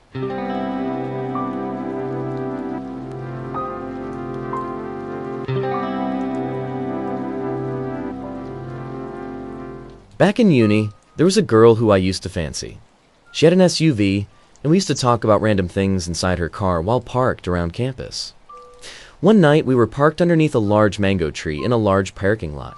It's very dim, and the only lights are from the institute about 100 meters away. As we're talking, she stopped mid-sentence. In a very panicky voice, she asked if we could continue talking somewhere else. In her panic to flee the parking lot, she forgot to turn on her headlights. We were stopped by uni police for a bit. We parked at a different spot, near the main road where things are lit by lampposts. She then proceeds to ignore me as she switches the AC from warm to cold, back and forth. I asked her what she was doing. Apparently she was trying to fog up the windshield, to no avail. I asked her why, and she pointed at the corner of the windshield right in front of me. There, on the glass, was a small footprint, about 12 centimeters long. 5 toes, full heel. I panicked a little bit, thinking she implanted that earlier to prank me. I tried scrubbing it, but it was outside of the glass. We were obviously spooked. I assumed that was why she left in a hurry, to which she answered no. She said she saw a small hand on top of the windscreen planted firmly on the glass. We just figured that parking lot was pretty haunted. Cut to a few years later, already graduated from uni and already working. My friend has a pickup truck as his service vehicle. One night, we were looking for places to eat. After dinner at a noodle store, we hopped in the car as I noticed something. I didn't want to start on my friend, so I asked him to be calm when I told him. When the windshield is a small footprint, he freaked out a bit as he remembers a story I told him years ago. The footprint is small again and only visible when lit by oncoming traffic. We were both looking at it, and it is indeed a foot. This time I tried to scrub it again. My finger felt like swiping on dust. The footprint itself was made out of dust that seemed to coalesce to form a small foot. I was starting to freak out that maybe it's following me. About a year later, I was at a girlfriend's house. It's in a gated community in the woods. That night, we were watching The Shape of Water on their TV. I strongly advised not to watch it with your significant other's parents in the room. After the movie, we went upstairs to her room. As I carried her upstairs, I stopped and noticed something on the steps. The stairs were looking into the living room where we were. On the dust that collected between the rail posts were 2 small footprints. It was facing directly at the couch we sat on. It was as if an infant stood there watching us. No footprints leading to it, no markings leading out. It just appeared there. I never told the girlfriend this because she scares easily, and I don't want her to think that her home is occupied by unknown things.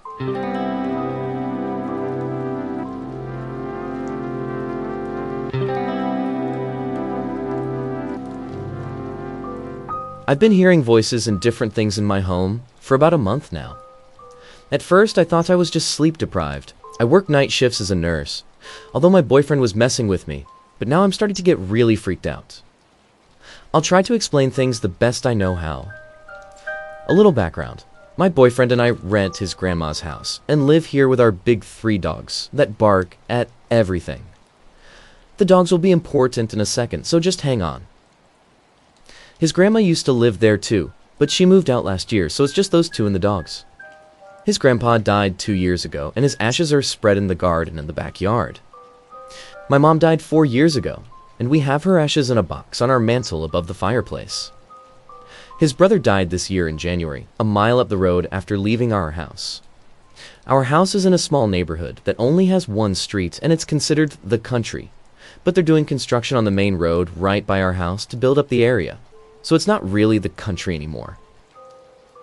The first time I can remember really hearing something that stood out to me was about a month ago. I was cleaning the house in the middle of the day while my boyfriend was at work. I usually play music pretty loud when I clean, but the dog started barking, so I walked out to the living room to tell him to hush. And they're all staring at one of our guest rooms. The door is closed and we never go in there for anything. It's barely a guest room. It's more of a place we keep random things that we can't find a place for. I walk in there and don't see anything, so just go back to cleaning. A little bit later, I hear a voice say, "Hi, friend." I immediately freeze and walk into the living room and look around. I don't see anybody, and the windows were all closed in the house. I text my boyfriend and ask if he just talk to me through a camera we've set up on our mantle. You can talk through and up, and we sometimes use it to talk to our dogs when we're not home. And he said he didn't. And a look on our camera is unplugged. Then tonight, I'm home by myself and my boyfriend is at a friend's house.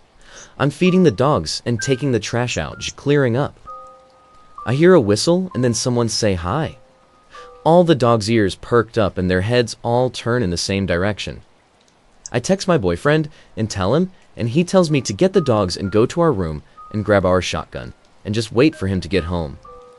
He gets home and checks the whole house and backyard. Doesn't see anything or anyone. There have been a few other things, but those are the two big ones that have made me truly scared, where I go and sit in our room and wait for him to get home.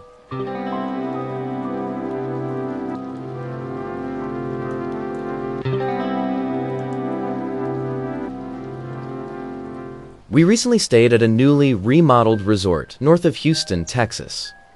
We had a 2-room suite that included a master bedroom for the wife and I, and a separate living room with a pull-out couch for our 2 kids. The flooring was comprised of composite vinyl wood-look planks that made a distinct click and peel sound when walking barefoot.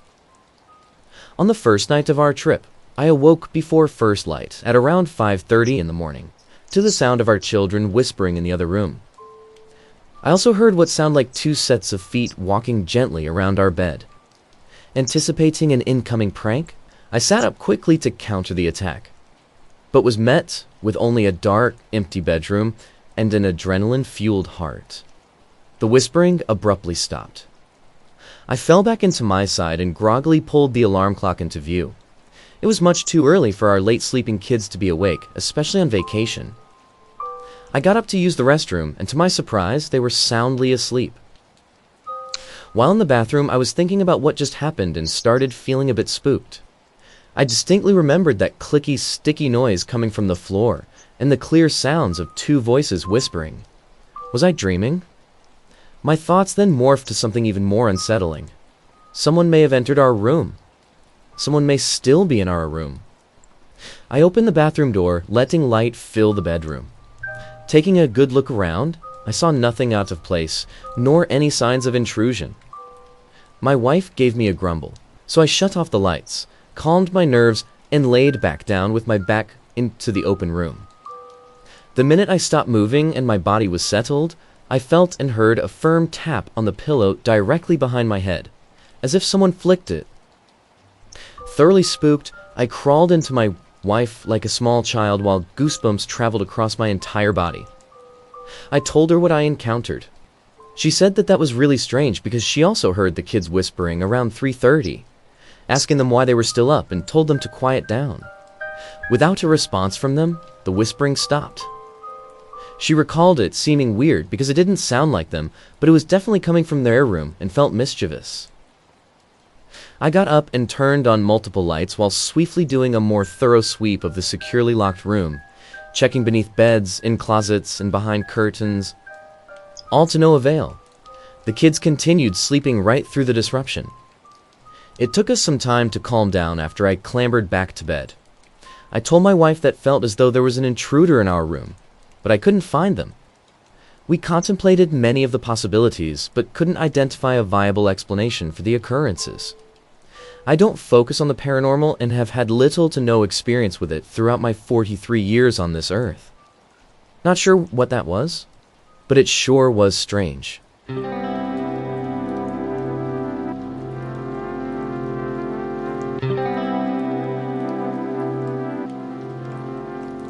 About 20 years ago when I was in my early 20s, I worked as a window coverings installer in Sacramento, California. One day, I was sent with a large load of metal mini blinds to an active veterans hospital off Highway 50. I met the lead maintenance man, who thankfully loaned me a rolling cart to help make transporting my materials and tools a much easier chore. He then led me into the building, through a maze of corridors, and up a large service elevator. As we exited the elevator, I was pleasantly greeted with a completely empty hospital wing. I was really happy to see that I had the entire floor to myself. No patients, staff, or furniture to constrain my mission. I could work quickly without obstruction or distraction. The maintenance man explained how they just completed some seismic retrofits while pointing to some newly constructed drywall columns that concealed the front of their work. He said they took the opportunity to make cosmetic repairs, install new blinds, and give the place a much-needed paint job. He then showed me a typical patient room and said there should be one blind for every window on the floor. He told me he would leave me to it. Didn't give him a call if I needed anything, or when I was ready to leave. Last thing he said in a concerned, fatherly voice before entering the elevator was, "You sure you're going to be all right up here?" I responded absolutely in my best, confident young man's voice. With a departing handshake, he entered the elevator cab. His question and its tone oddly hung with me as the doors closed and the whir of the old elevator faded into a deafening silence. It was at that moment that I was truly able to take in my surroundings. With the elevator to my back, I scanned the hospital wing in a clockwise direction. I was standing in the middle of a long, rectangular room. Lights in airy patient rooms filled the perimeter of the open room to my left. As I scanned right, the lights quickly faded into an inky, opaque blackness that disappeared into a dark, U-shaped corridor, which after a short distance made a sharp right and another sharp right to the end up back where I started. Despite the new paint, the place looked like it exited a time machine around 1950, with those pea-green ceramic walls and matching asbestos vinyl floor tiles.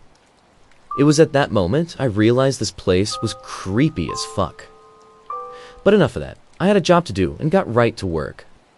First things first, I walked the entire perimeter to get a quick survey of where things were located, popping my head into each room as I passed. As I got to the dark hallway, my bravery waned. Due to the lack of light, I presumed there must not have been any windows to address, but I pushed on nevertheless to be thorough. As the dark engulfed me, it felt like someone plugged me into an electrical socket. I had never before or since felt the energy that surged my body and immediately picked up my pace. Along both sides of the corridor were black rooms.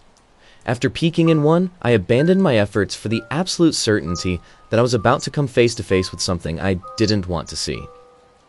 I began to full-on run the rest of the distance until I was back in the main hall. Luckily, there was only one room within the dark corridor that had a blind I needed to install. The entire time I was back there, it felt like I had 1,000 spectators, and I kept my eyes fixated on the doorway until I was done. The rest of my time in that wing, I was nervously on edge. The farther from the dark corridor I got, the slightly more at ease I became. However, I kept hearing distinct footsteps, bangs, knocks, a bucket being kicked and slid across the floor, muffled voices, and a phantom intercom that sounded like an old movie. With 100% certainty, all these noises originated around me on that wing, despite there being no one present. With each noise, I would pop my head out into the main hall or say, "Hello?" in what I'm sure was an uneasy voice. About halfway through the install, I finally stopped reacting until I heard, "Hello? Caillou Coast?" and froze. It was the maintenance man, and I was super stopped to see him. He asked me how things were going and if anything eventful had happened. Not wanting to sound kooky, I sheepishly brought up some of the noises I was hearing. He abruptly said, "No place. This place is haunted as fuck. I wouldn't work up here alone." He explained to me that the hospital had been an active war hospital dating back to the 1940s, and there had been thousands of deaths in the operating rooms that lined that dark corridor. He also mentioned that an electrician walked out early that week after something ran up behind him and growled. We joked around a bit to ease the tension, and then he left me alone once again. The rest of the day was surprisingly uneventful. Things seemed to have calmed down, and I felt more calm. I do remember never feeling more relieved to leave a place behind, but also being completely exhausted that afternoon and crashing out to sleep early that evening. To this day, this remains the strangest experience of my life.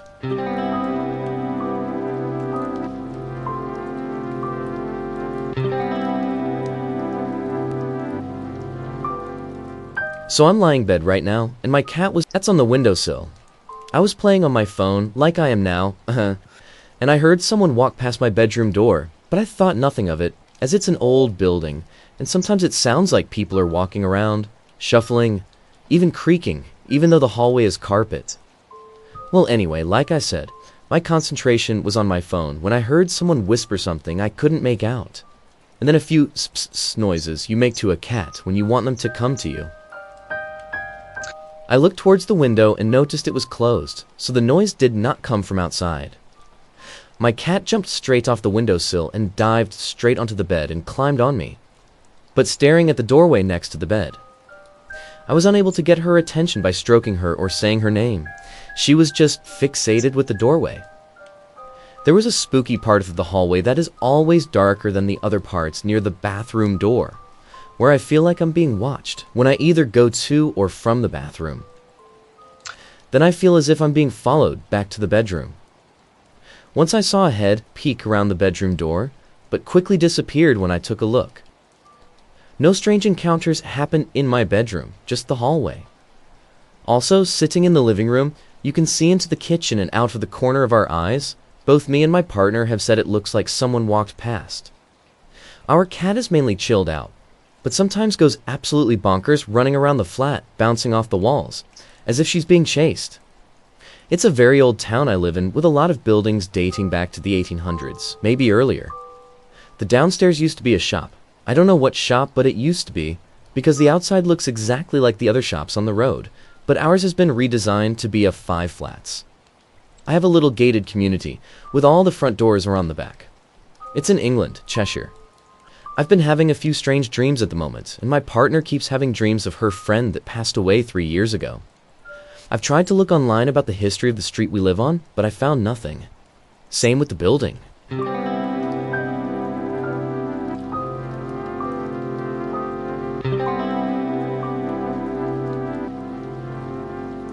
This happened when I was around 10 years old. We've gone to my nanny's house, my paternal grandma's, for our summer vacation. I'd say those 2 months spent in my nanny's house were one of the clearest memories of my childhood, especially because of this incident. In my nanny's village, we have those huge banyan plantation that give the look of a forest. In fact, these plantations began from my nanny's backyard and extended to a large land. Back then, they had bamboo plantations. Not now. So, around 1 month into our stay, there was a wedding in the neighborhood. My parents, cousins, uncles, aunts, and my grandpa were all occupied with it, after my elder brother was busy with our cousins and brothers. This left me alone with Nanny because I wasn't feeling well at the time, so Nani stayed back with me. We were not practically alone. We had a few of my distant aunts in the house, but I didn't know them well, so I was glued to my nanny. It was nighttime, the lanterns were lit and hung on the poles of the front yard. A very dim bulb was lighting in one of the rooms. We had a cot made of bamboo in our front yard. Nanny sat on that bamboo cot with me in her lap. We could hear the muffled wedding band music from a distance, but the crickets' noise in the background was louder than that. Everything was shrouded with darkness, except for the area our lanterns lit. There was a perfect place for my 10-year-old self to fall asleep. Even though it was summer, the wind of the night did that easily. And so began my nap. I didn't know for how long I was asleep, but I woke up when I heard someone whispering in my ear. I thought it said my name. To be honest, I don't really remember what the word was, but I'm sure I thought it was my name back then. I opened my eyes and realized Nanny was not on the cot with me. Everything was the same around me, except I was alone on the front yard. Then I heard it saying something again. I stood on the cart to peek inside the house to see where Nanny went, and that's when I got it. I heard the voice again from the back of the house. I could also hear trees grinding across each other in the back of the house as if there was a storm, but the weather was extremely light that night. I decided to see who it was. I'm not even kidding. My 10-year-old self was stupid. I'd give myself that. I got down from the cart and headed towards the backyard. For context, you don't really have to get inside the house to go to the backyard. You can just pass the side door and you'll be there. I was really sporty back then and wasn't really afraid of dark, just like a normal kid.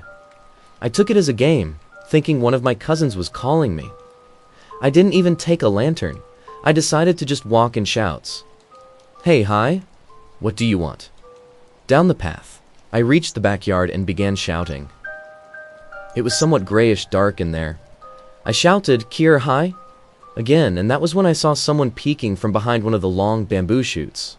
I'm actually getting goosebumps from thinking how clear that picture is in my mind till now. It was a black figure, tall to be precise. Its height matched with the bamboo shoot it stood next to. I shouted the same thing for the 5th time. There was no movement from its side. The backyard that extended into large green land, dark at the time, suppressed all the noises. And as I said, the wind was strong in the backyard, stronger in comparison to what the weather was on that night. I was now feeling a tinge of fright in my body. I could register how stupid of a decision it was to come here all alone. I didn't shout this time and tried to retrace my path to get back to the front yard. I took one step back and I swear I heard the rumbling of leaves, as if it was stepping ahead. I took another step back and it moved ahead again. I froze at that moment. I was scared shitless. I was heavily sweating by then. I shut my eyes tightly, and that was when someone grabbed me from behind. It was my nanny, with a lantern in her hand. She scolded me for going alone in the backyard. I opened my eyes and hugged her. I started crying and directed my finger towards the bamboo shoot. She took the lantern there and found no one. Whatever it was gone. She picked me up in her lap and took me inside the house. I was still crying. She told me she heard me shouting and followed my voice. Nanny freshened me up, and when I was able to talk, she asked me what that was all about. I narrated everything to her, and she asked me twice whether I was dreaming what I heard and saw and just sleepwalked in the backyard. I kept saying no in my defense. And then she told me she hadn't heard a child complaining of it in many years. She told me to never go back in the backyard ever again, even if it's noon. After I implored her continuously for an hour, she told me that it might be Baz Boot, bamboo ghost. She said it was a legend famous when she was a kid and many children complained of being haunted by it. It only scared weak children, those who were easy to attack. It lures the weak children to its bamboo shoots and then makes them trip and fall. The concerning thing was that children could die by tripping on those shoots. She revealed that she heard of it last when she was a kid. And then after all those years, she heard it from me. She even debated to herself that it might have been a dream. We had other kids in the household, and they never complained about it. She declared I was a really weak kid, and I could have died that night. That's why she asked me not to go to the bamboo garden, even in noon. I couldn't sleep that night. I forgot about the incident with my nanny's impression of the possibility of it being a dream. But this left me with a perpetual fear of darkness. Just a few years back, we heard they'd got the bamboo plantation removed. That was when I got reminded of it again, and all the memories came flooding back. I looked it up and found a few legends about the Bashbu bamboo ghost famous in Bihari and Bengali culture. And the experiences were a striking match with mine. I don't even know what to say about it. It might really be a nightmare or hallucination.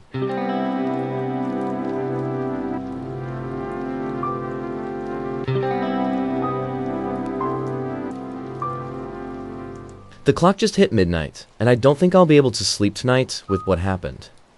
I'm normally pretty skeptical, but I just feel like this isn't something I can debunk, and I need to know what to do to feel more safe, because I think the spirit here isn't friendly.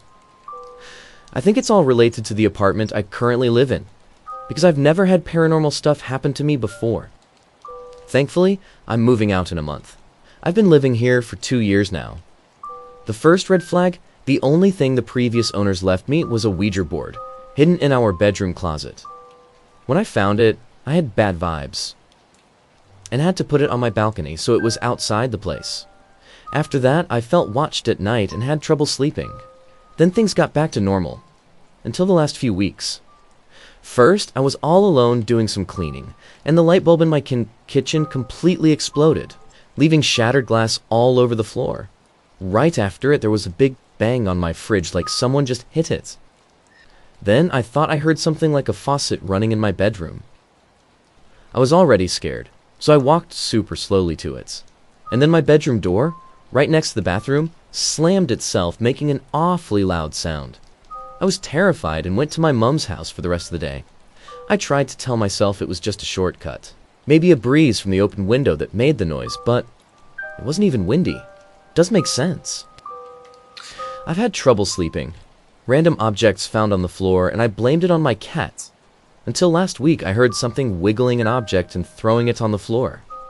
I said my cat's name out loud to ground her, before I realized she was right next to me. And then, 2 days ago, my long mirror fell. On my bed, it didn't break. It's a pretty lightweight mirror, right? That I just lean on my bedroom's wall. I found it weird, but also it could have been the wind. But what just happened tells me it wasn't a coincidence. I was watching a horror movie for the first time in months tonight. I was really scared. All the lights were off. During the middle of the movie, I saw what looked like a shadow on my living room mirror. I brushed it off because I'm just too anxious. And then, boom. Before the end of the movie, the living room mirror that's been hanging there for 2 years decides to fall off. No open windows, the nothing. I'm surprised it didn't break, honestly. It was a pretty big fall. On top of that, my cat's freaking out and staring at some stuff I don't see. I'm so uneasy. I heard mirrors were like portals, so I took the 2 that fell and I hid them, facing the floor. I don't have sage to clear out the energy. What do I do to make this thing go away? To be safe? I know I only have a month left, but still.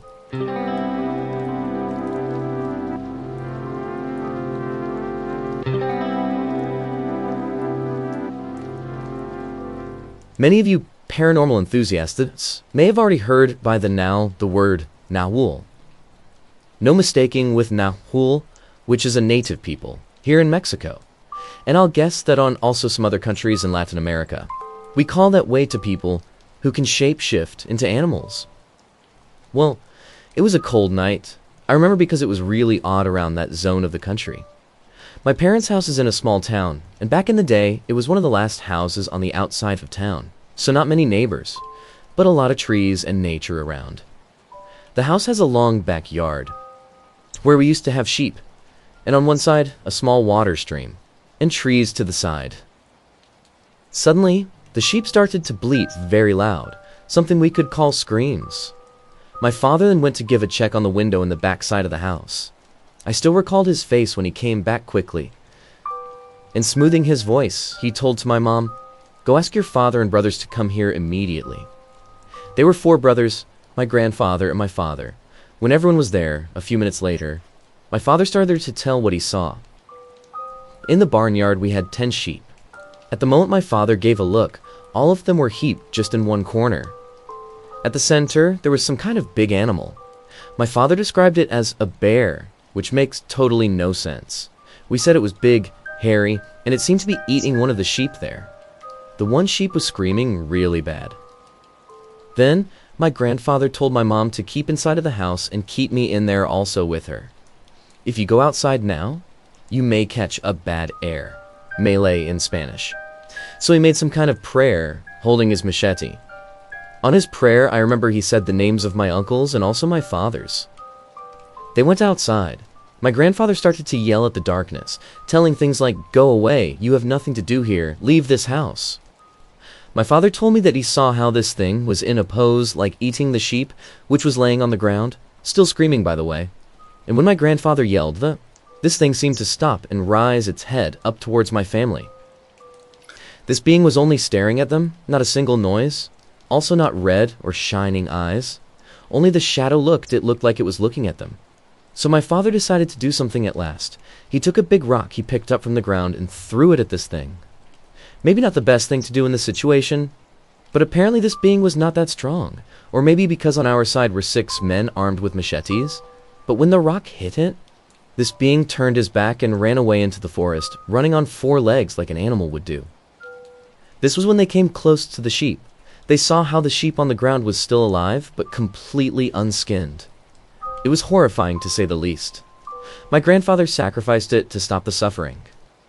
After that night, a family friend who was known for being quite an old man, but still working on heavy farm labor, even heavier than young men, and that used to practice sorcery to heal people, told us a story about someone new in town that apparently was in Nahul.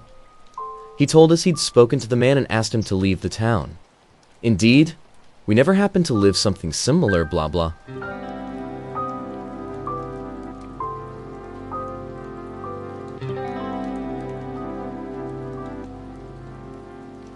I want to share this experience that happened to me around 15 years ago, when I started studying in a town away from my parents' home.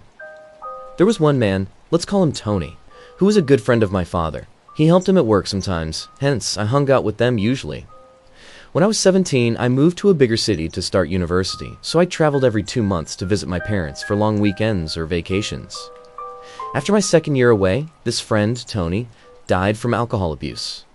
My father told me in a phone call how that happened, or at least how we heard it happened. Or 2 months later, on Dia de Muertos, Day of the Death here in Mexico, I went to visit my parents, also to go and visit the tombs of the family as the tradition goes. And at this point, I literally forgot about Tony's death. The apparition comes around because I didn't catch the bus that arrives during the day to my parents' hometown, so I was forced to take one that arrives there at like 2 a.m.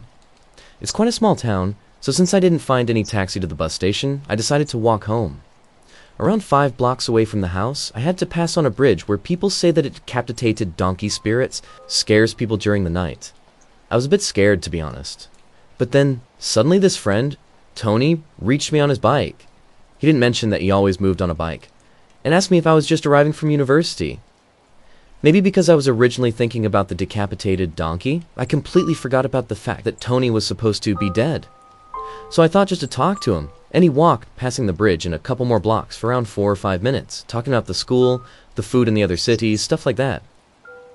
Just 1 block away from my parents' house, he just told me, "Okay, I have to check some things over here," pointing in another direction. "But keep safe. Say hello to your father for me." We said goodbye and then I got home. Since it was early morning, I walked directly into my room and waited until the next day to go and see my parents. It wasn't until the next morning, when I was just about to tell my father about Tony, I remembered that he was already dead. At that moment I didn't tell my parents, but a bit later in the day my father told me he saw me arriving. He asked me if I was drunk or something because he saw me talking to nobody. So then I told him. I think it was some kind of company on that bridge that I was afraid of because of the stories, and also because of that scare from the donkey story. I didn't even pay attention to the fact that my company was someone I knew was already dead. It is kind of funny for me, and actually never felt afraid in the moment. So thanks to that old friend, that was there with me, even after death.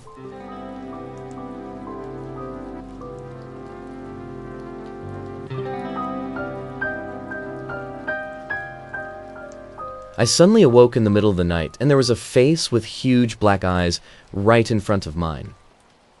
I definitely didn't look human, and it didn't show any expression, almost mask-like. It also seemed to look at me at the same time past me. It's kind of hard to describe.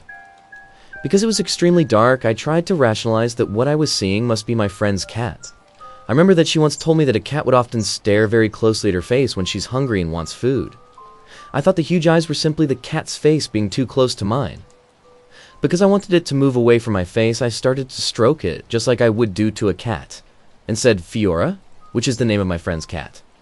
I could feel my hand touching it, but instead of fur, it felt like I was touching a person's skin. That's when I started to realize something wasn't right. My friend, who tends to wake from the slightest bit of noise and who thankfully happened to be awake at that same time, replied, "Fury isn't here." The thing's face moved away from mine, and I realized that the eyes remained big. I sat up abruptly and became scared as I noticed that it wasn't my friend's cat. I then saw it move behind my friend's head and on top of a pillow. I told her to look at her pillow, still hoping that my mind is playing tricks on me, and that it's just a cat. My friend sat up, stared at her pillow. I can still see that thing sitting there. She didn't see anything. I started to panic and asked her to quickly switch on the light, but that's when the thing disappeared. I insisted that we look around the room. The doors and windows were closed, so nothing could have entered or left the room, but I firmly wanted to hold on to the belief that it must have been the cat. We obviously found nothing, and my friend began to worry as I was really panicking at that point. I tried to process what happened and was so confused by the fact that I was stroking someone moments ago. Sleep paralysis usually means being unable to move and feeling the sensation of being touched or having some weight on top of you. But this was the opposite. I could move freely, didn't feel any pressure on top of me, but I could touch the thing, and it felt like it was physically there. Has anyone else experienced something like this? Edit. I want to further discard the appearance of this thing, as many of you have asked what it looked like. It's really hard to describe. I'll try my best. The face was a bit smaller than that of an average adult human head. The eyes were about 6 centimeters in height and a bit longer in width. I described them as black, but they also had a thin, dark gray iris, about 3 millimeters in diameter, and large pupils. The eyes were slightly popping out of its head. It had a very small mouth, no hair on its head, and no ears. The skin was a muddy grayish color and also covered with a few brown stripes. Once it moved to my friend's pillow, I saw that it didn't have a neck, but a thin body that was only about a meter long. The body itself had a pitch black color, and it walked on 4 legs.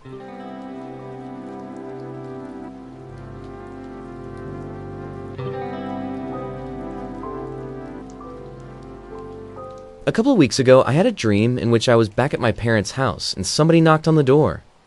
My grandpa, who's long gone for at least 10 years, went to get it, opened it, stood there, as something that sounded like drum, and then suddenly, like in a freaking jump scene, a woman appeared right in front of me. Tall, pale, long black hair, dead eyes, an inch away from my face, and that's when I woke up. What's even weirder, this dream happened 2 more times, to the point where I was able to recognize what my granddad said, and it was something along the lines of Daruma. I then Googled it, and I was creeped out when I found out about Daruma-san Gakurando, a Japanese game for kids, which is basically a hide and seek, but instead of seeking for your friends, you hide and a summoned ghost is looking for you. The creepiest thing about it is that neither me nor my granddad had anything to do with Japan. I've never heard or read about this subject before. But it gets worse. A week or so later, after the 3rd and so far last episode, I've experienced something that I've later Googled as night terror. I was sleeping and I woke up unexpectedly, feeling like somebody's arms were wrapping around my torso and arms and not letting go of me. I also felt like drowning and coughing, and the aforementioned kids game is also associated with falling, drowning, and also called a bathtub game. I jumped out of bed and only then I stopped feeling it. Up until that point, it felt so real, it's impossible to describe with my brains to comprehend. I still can't believe how real and creepy that felt. But it gets even worse. The reason I decided to write this post is that while I'm dressing for the shower today, I've noticed 3 scratches on my right forearm.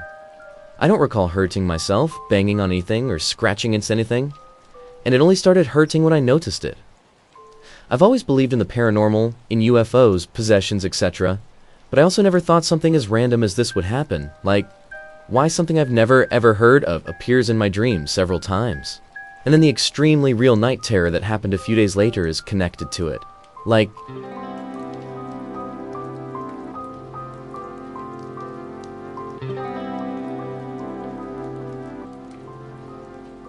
I was babysitting my nephew, who at the time was 1.5 years old, a very active kid. You can't lose sight of him or you'll find him stuck in the oven. It was 3 in the afternoon and he always takes a little nap at that time, so I left him in his bed and closed the door. I went to the bathroom, and when I came out, I noticed that the door was open, and I thought that he'd already woke up, but he was making a mess in the living room. I called him, and he answered me from the kitchen. I ran there, and he was standing over the dining table. It's an old square wooden table, about 85 centimeters high, and my nephew was easily a few inches shorter. There were only 4 wooden chairs, and they were turned over on the table. I put them that way to prevent him from using them to get on there. The chairs are heavy. Even for me, it's a bit difficult to put them like that. If he tries to move them alone, they could fall on top of him and hurt him. There is no way that he can move that chair alone without them falling on him or the chairs falling to the floor. And there's no chance that he would get on the table by himself. But there he was, standing in the middle of the table, with the 4 chairs turned over around him as I'd left them. He wasn't even scared. He just saw me and told me, "Tati, Tati."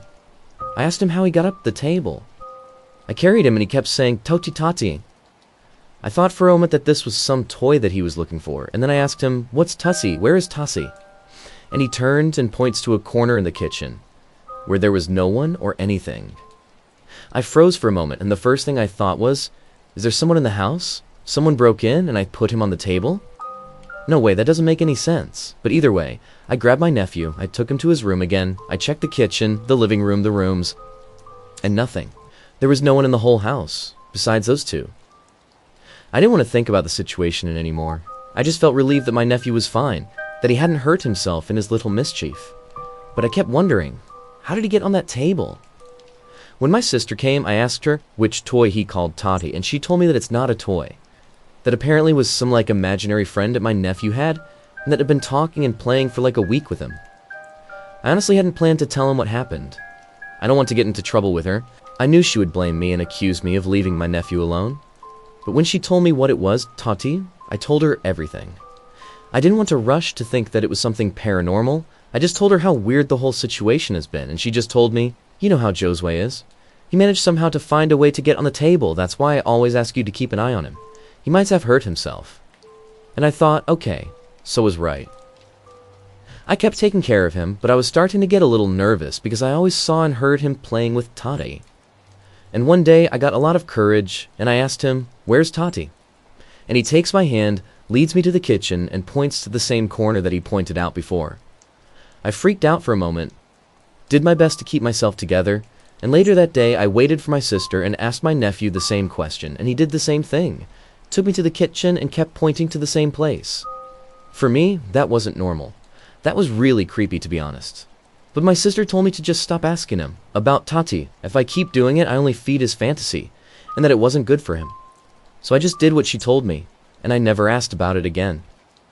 After that, I started to have this weird feeling that someone else was there with us, but I just ended up ignoring the situation. I didn't want to suggest it to myself, so I took my sister's attitude and didn't think about it anymore. I convinced myself that it was nothing paranormal, it was just a child's imagination.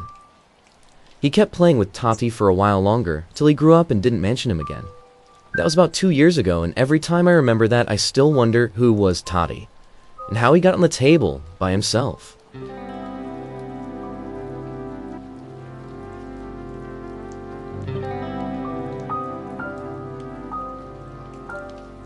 The doorbell rang after 1:30 a.m. The movie, The Vikings, with Tony Curtis and Kirk Douglas, was on downstairs, music blaring, while my mom was busying herself around. She was always a night owl, but this night she was up until my dad got home. They'd fought earlier, and he went out for the night with business associates. She was supposed to accompany him, but refused, so we went alone. I just returned from looking for him. He'd called just before 1 a.m. He thought it was my mom. He asked me to pick him up. I could tell he'd been drinking. Stay where you are, Dad. I'm on my way. At 1:06 a.m., just as I'm walking out the door, he calls again. I'll be walking and waving my arms, he slurred on repeats. No, Dad, stay where you are. I'm leaving now. When I got there, I couldn't find him. Every time I tried, I was pushed back by the blast of late December air. But there was a car turned the wrong way on the dark, rural, 2-lane road, with a rumpled-up hood and the windshield busted out. Wow, I thought. I must have hit a deer. No cops yet, no ambulance. I got there before they did. I opened our front door shortly after I got home to a police officer and a minister. I'll never forget till the day I die, the minister. His dark skin set off by his large, compassionate dark eyes that stared right into me, afraid for me, reaching out to me, knowing he was about to change my life. The officer asked me if my mother was home. Yes, I answered. This is about my dad? I was just looking for him, I said with a casual, almost friendly tone to hide my apprehension. We need to speak to your mother, was the officer's cut response. His just the facts mom demeanor was more than matched by the compassion the minister gave me, just by his full-on, profound stare. While I was hanging up my coat, I heard the minister tell my mom, there's been an accident, and your husband's killed. He died at 1:11 a.m. Daddy Mom was 40. I was 19, home from school. It was just after Christmas. My siblings were younger and all still in school. The rest of the night was a whirl of hospital identified the body visits, the priest, phone calls, drive to the place he died and back again, and sniffing around in disbelief. What do we do now? He was the most powerful man in the world. He was gone. We were adrift. It was a long time before I could sleep again. I think it was not until later that next night. People were calling small towns. It was the headline on the front page that morning. Pedestrian killed on XX road. I know because my boyfriend at the time and I ran out and bought the paper at dawn. Papers. I still have mine. People kept coming over bringing food, crying, needing comfort. The janitor from my former high school was the first person to call with condolences. Dad was very loved. We were very numb. Mom was melting. I had to step up. I finally had enough and went to bed. Everyone else remained talking downstairs. Mom was still up, so were siblings 2 to 4. I decided to go lie down in Mom and Dad's bed, on his side of the bed, and buried my face in his pillow. It still smelled like him. Lying flat on my stomach, I silently cradled myself to sleep in the darkness. He's been dead now for about 24 hours. How is that possible? At some point, I was awakened by someone sitting on the bed, stroking my hair. It was a real, genuine sensory touch, comforting, loving. I felt it from a dead, exhausted sleep state. No mistake in it. So real that when it woke me up, I reached up expecting to touch my mom's hand. Empty space. "Mom?" I said as I rolled over. Silence. "Mom, is that you?" Electric stillness. I reached out from the bed and waved my arm back and forth in the darkness. Nothing. No one. I sat up. "Mom?" Dead silence. Dead darkness. I got up, ran out of the room, and sprang to the top of the stairs. "Mom?" "Yes," she replied. "Were you just up here in your room trying to wake me up?" Hint drop. "No, honey," she said softly. "I just felt you rolling my hair," I implored, almost begging. Pause. "It wasn't me, sweetheart," she said flatly. But it'd been so real, it woke me up. I ran all the way down the stairs and just looked at her. We just stared. Tears started to well up in her eyes, then in mine too. We didn't say another word. We didn't have to. I turned away, staring at the floor, and just whispered to myself, "I love you too, Dad."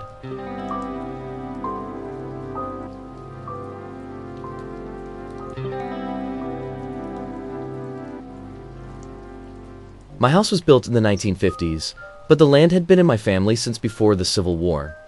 There was a farmhouse there before the war, which was burned down. I live in the southern United States. So my house wasn't old, but the land and the history sure was. My ancestors were white farmers who helped run escaped slaves up north before the war. We've always been proud of our civil rights involvement. My grandmother marched in several demonstrations in the 60s. This is all just background info. Let's get to the operations.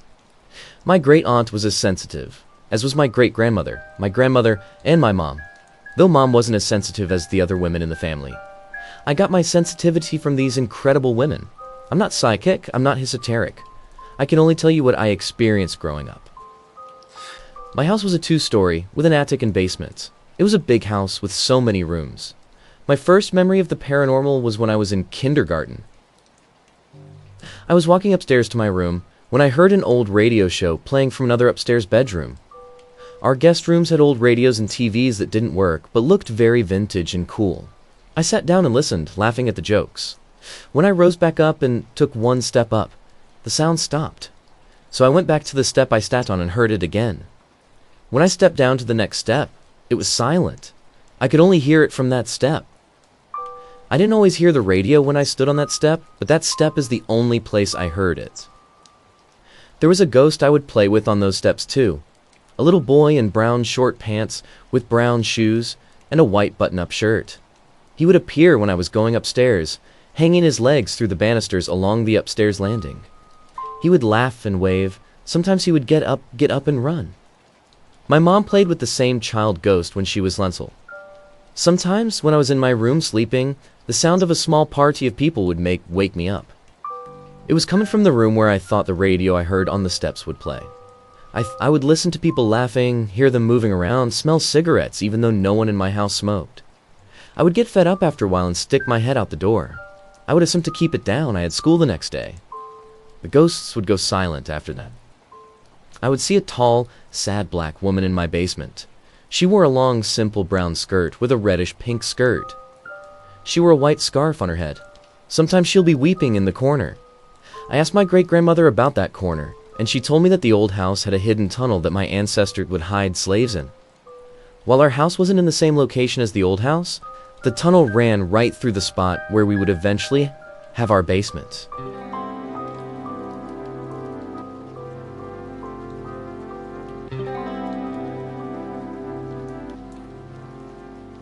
My father painted a Mona Lisa, the first thing that everyone notices when they come to my home. It's a big picture that is sometimes in the living room, sometimes the dining room. Other moments it can be found on the wall in front of the large, rustic wooden table on which we eat our meals.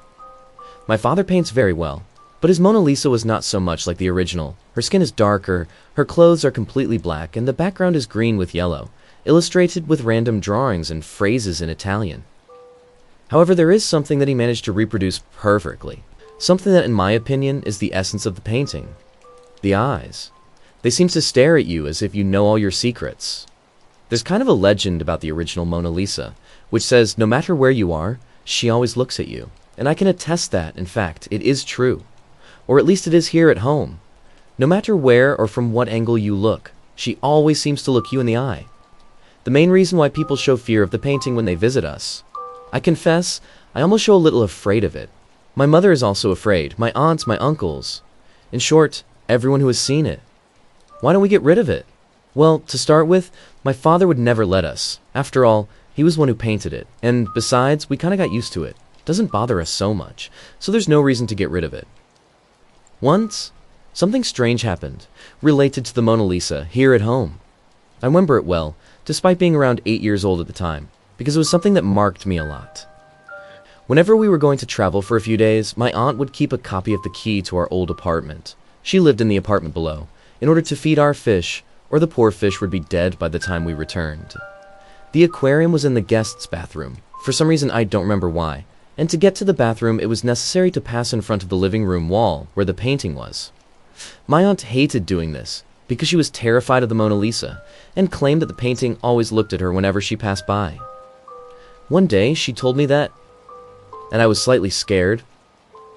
I don't really remember if my father and I had left the apartments and gone out to ours, while my mother had stayed there talking to her. I just know that we were both in the kitchen, and I was afraid to pass in front of the painting before entering my dad's TV room/workroom. He said it was silly and went there, no matter how much I protested. I stayed at the kitchen door while he passed in front of the Mona Lisa, and that's when I saw it. Her eyes, in which the black irises always rest on the right side, close in the corner, were moving to the left, following the rhythm of my father's steps. And as soon as he passed through the door, they quickly returned to their place of origin, as if they had never left there.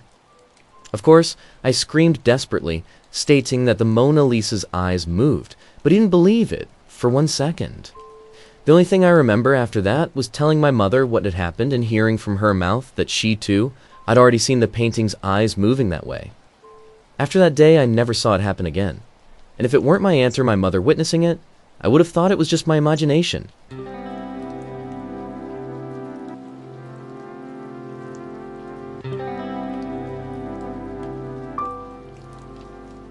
Back in 2015, my freshman year in college, my older sister and I became roommates and moved into a new home that she'd bought. It was a nice home, fairly large for just 2 people. 4 bedrooms, 3 bathrooms, 2 living rooms, laundry room, dining room, and kitchen. Now my sister is about 12 years my senior, so I found it odd that she would want me as her roommate. Being that she was in her early 30s and in a much more settled time in her life, and I was the typical college party and I'm all staying up late, coming home at random hours of the night with the occasional guest. We were total opposites. However, she told me I wouldn't have to pay rental bills if I moved in, so who was I to say no? Also beat living at the dorms at my university. Upon moving in, I only took a while to get it clear as to why she wanted a roommate so bad. As nice as a household it was, that home had some creepy and uneasy vibes to it that I picked up on fairly quickly. Maybe it was the fact that the place felt big for just 2 people, but almost immediately, I felt like I was never alone in that house. Like something was always watching me. But I never expressed these feelings to my sister. Not right away, anyway. The first few things I started witnessing were the moving dining room chairs. My sister had this set of dining room chairs that were relatively heavy for what they were like.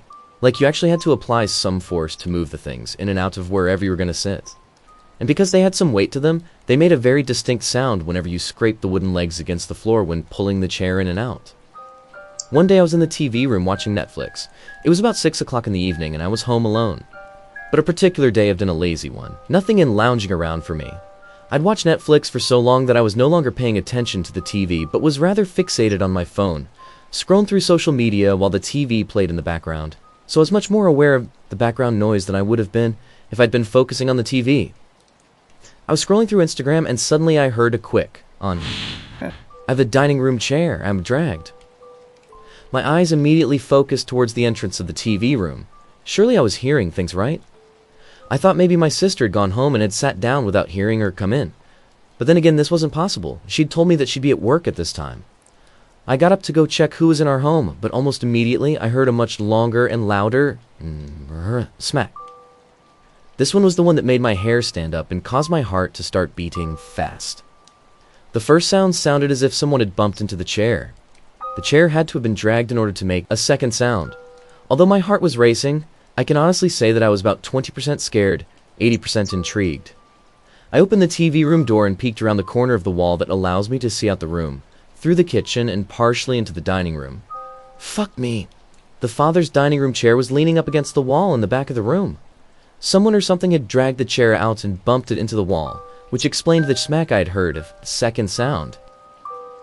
I stared out into the dining room for about a minute. I had goosebumps almost throughout that time. I decided that I would not leave that TV room until my sister came home, so I turned around, locked the door, and got back under the blanket I'd taken with me. However, the chairs did not stop creaking, and I could clearly hear them moving around from time to time for the entire 2 hours that I waited for her to get home. That was the first paranormal activity, if that's what you want to call it, they'd ever experienced, not just at home, but ever. I didn't tell my sister for some odd reason that I don't understand looking back, but those chairs moving would go on to become the norm for me. I'd be in any room and I could hear them move. I'd somehow accepted the fact that something is moving those chairs, but never really feared the fact that it was happening. And so life in our home kept going. A couple months went by with the typical chair activity, when one night I got woken up by a voice calling out to me. I still remember the sound of that voice till this very day, and I'm getting chills just reminiscing about it in order to write about it for you guys. The day this happened to me was on the final day of final exams for the 4th semester, so the previous nights I had spent pulling an all-nighter for the final 2 exams that I had on that day. I got home and from school around 3 p.m., opened my closet, which was on the left-hand side of my bed, threw my backpack in there and collapsed onto my bed. I was out almost immediately. Now I'm someone that never sleeps when my closet door's open. I've always found it creepy since I was a kid from all the scary stories, so I just grew up that way. I was so tired from my all-nighter that day, I guess I didn't think about the doors being closed, open when I fell asleep. Fast forward, it's now late at night. I'd stepped through the whole day and I'm still in a heavy sleep. I was in my heavy state of sleep when I suddenly heard a very stern whisper say, "Hey." That woke me up. And I'm sitting up in a sit-up tight manner on my bed. I'm looking at my left and that's where I heard the whisper come from. I look over to my closet and it's pitch black compared to the rest of my room, and I notice that the door isn't closed. I wasn't spooked at all at first. I was sitting up in bed, looking around my closet in the rest of the room. I finally decided that I must have heard the voice in my dream. I'm just going to go back to bed. I lay back down, rested my head on the pillow, and immediately upon closing my eyes again, for back to bed, I heard it again. Only this time wasn't much of a whisper. "Hey," it called out to me from the direction of my closet. I shot out of bed and turned on my lights. This time I knew I wasn't dreaming voices. I had physically woken up and sat up in bed. I'd looked around. I wasn't asleep. This voice was very real and it was trying to make contact with me. I looked at my phone and the time was 4 a.m. I finally mustered the courage to close my closet door and I eventually dozed back off to sleep. But that voice still lingers in my memory from time to time, and it's made me into a believer that the paranormal is, in fact, real.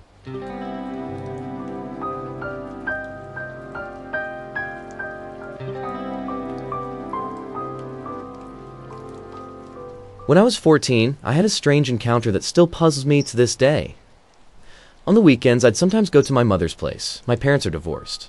The house she lived on was converted into several small apartments. It was a creepy old farmhouse. The house was at least 150, maybe 200 years old. My mom told me off and on of strange sounds that she'd been hearing and seeing things in the corner of her eyes, feelings of being watched. This one particular evening, I spent the nights I'd brought my N64 because my mom would go to bed early and I'd still be up for a few more hours. I still remember to this day what game I was playing. WWF No Mercy. I was sitting Indian style on the floor playing the story mode. I just finished a mission in the game and set down the controller to the left of me, behind me.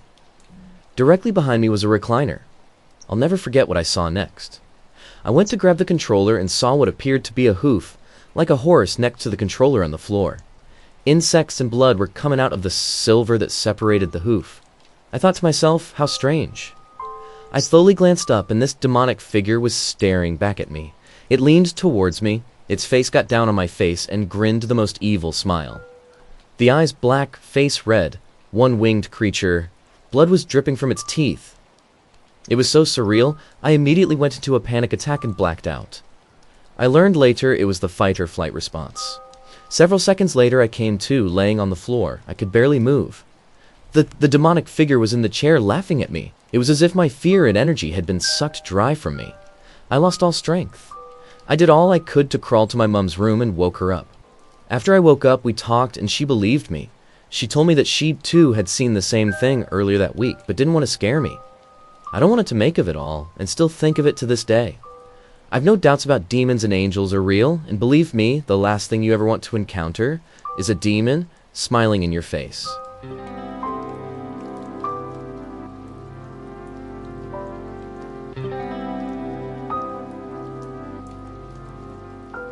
When I was around 2 to 5 years old, my family used to live in a small apartment.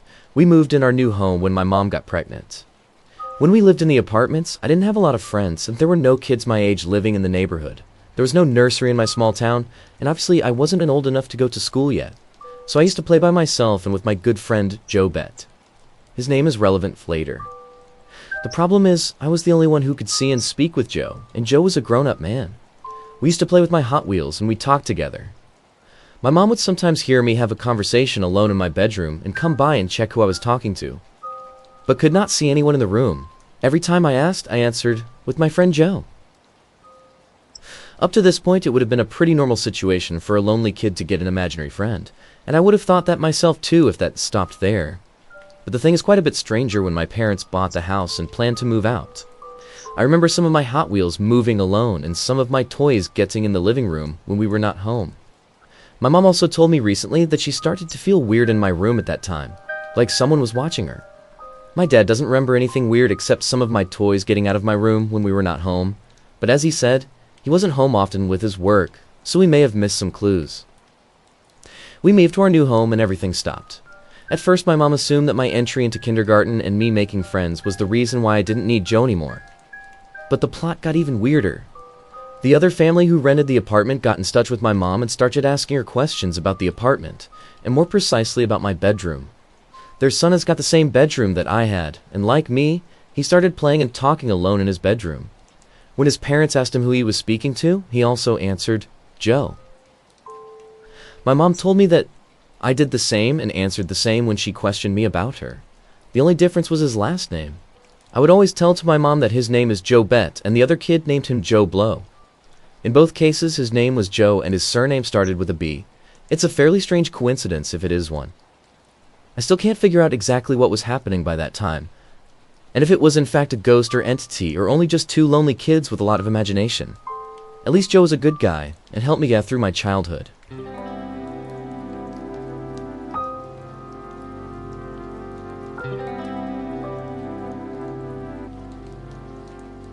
For context, I'll try to describe what our floor looks like in the jail.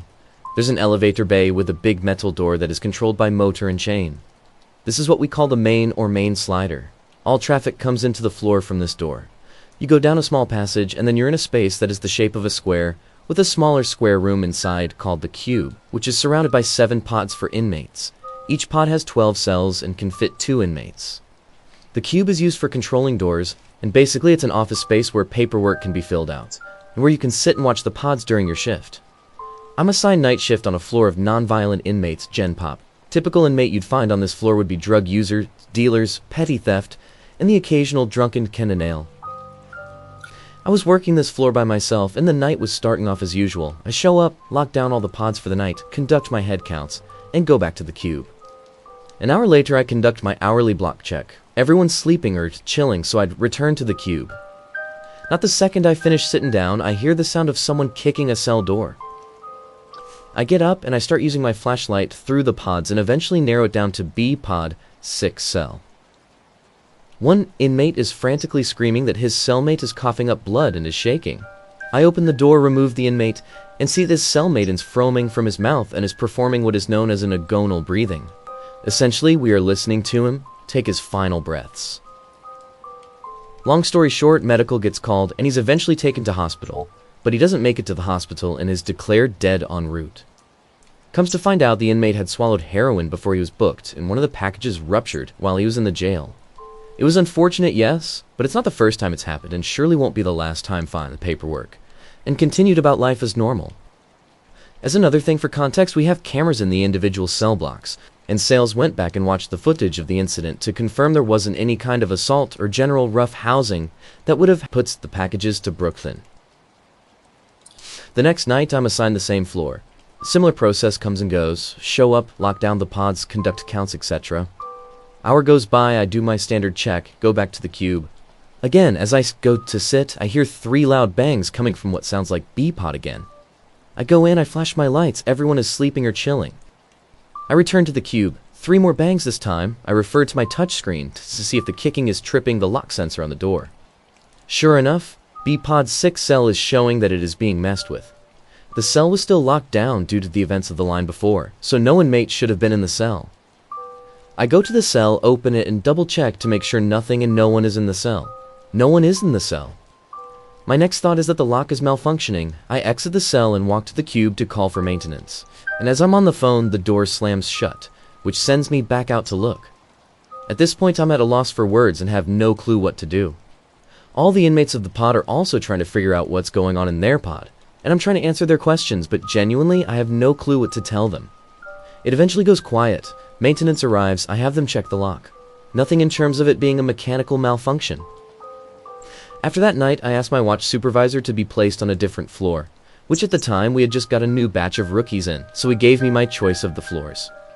I've been on my floor for a little over 2 years now, and I still have things happen that I can't explain, such as audible footsteps from around the cube, the occasional tapping on the glass of the door to the cube, but nothing as drastic as that night in 2018.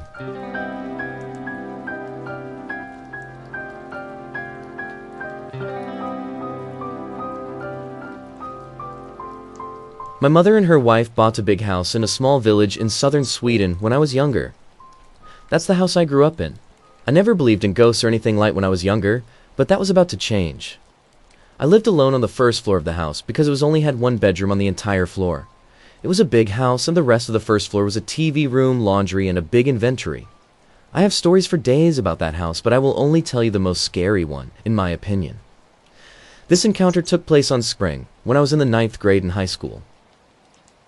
I stayed up late at night watching MTV in the big TV room downstairs because I didn't care so much about school, since it was going to end in a few weeks and I'd done all my tests.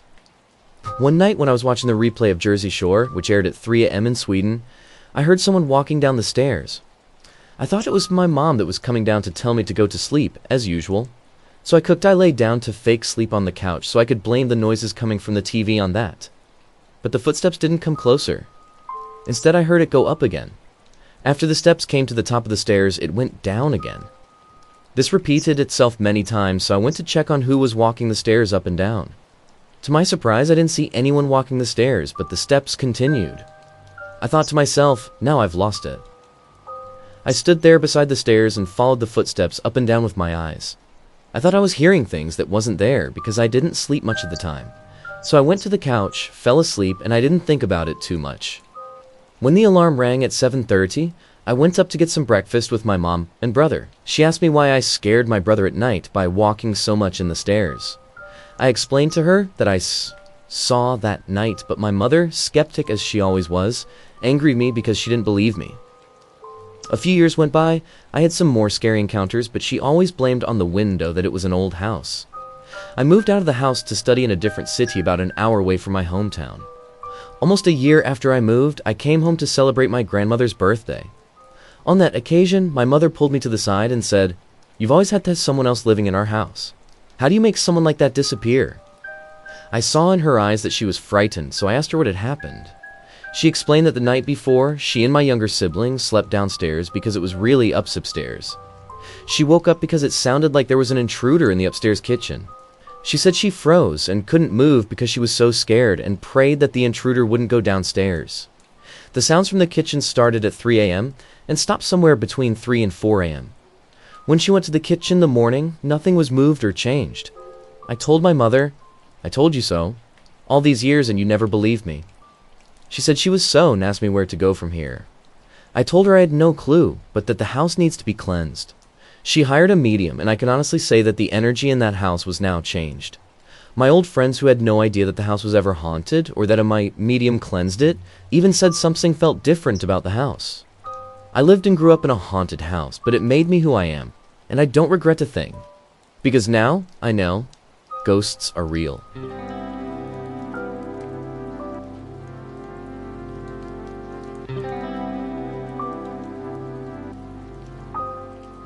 A few years ago, my mom and I decided to take a road trip. We were going to different camping hiking spots along the California coast, and we were in the Big Sur area at the time of this particular incident. It was getting to be later in the day, so we had been sort of scrambling to find a campsite to sleep at. I can't remember the exact details, but for some reason we ended up going to this long, windy mountain road that seemed to go up forever.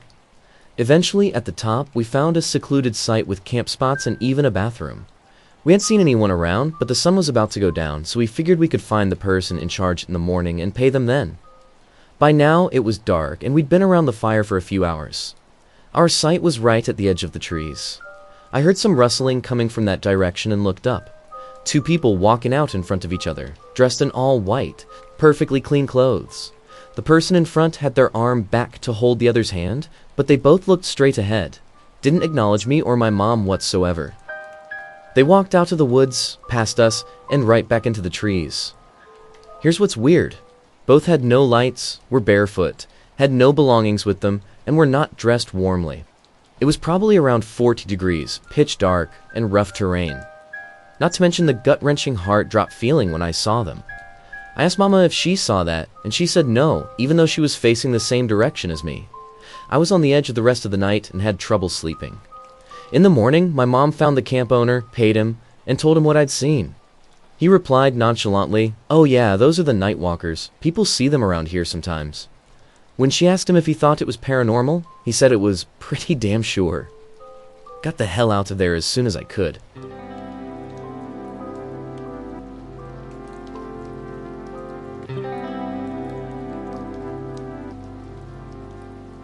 I was a dumb fuck as a kid. I did a lot of ridiculous shit. But this encounter, just let me tell you, I learned my lesson about breaking into places that really should be left alone. I was in the middle of the summer. Me and my friends sat on a wooden fence smoking cigarettes, thinking about what the hell to do with ourselves. One of my friends suggested an abandoned hospital up the road from my house. We were unsure at first as we'd heard a lot of stories from people who had previously went years ago before it was bolted up again. After much discussion, we went. It was bolted up with wood nailed to the windows. The doors were sealed shut, so there was no way we could have gotten in that way. We were going to walk away and just go home, but luckily I remembered I had something at home that I could get the boards off with. As we climbed through the window, we finally got in. It was like going through a time warp. The place wasn't heavily damaged, and the interior looked like it was from the 70s or 60s. There were still stale, bloody towels there too. It was eerie as hell.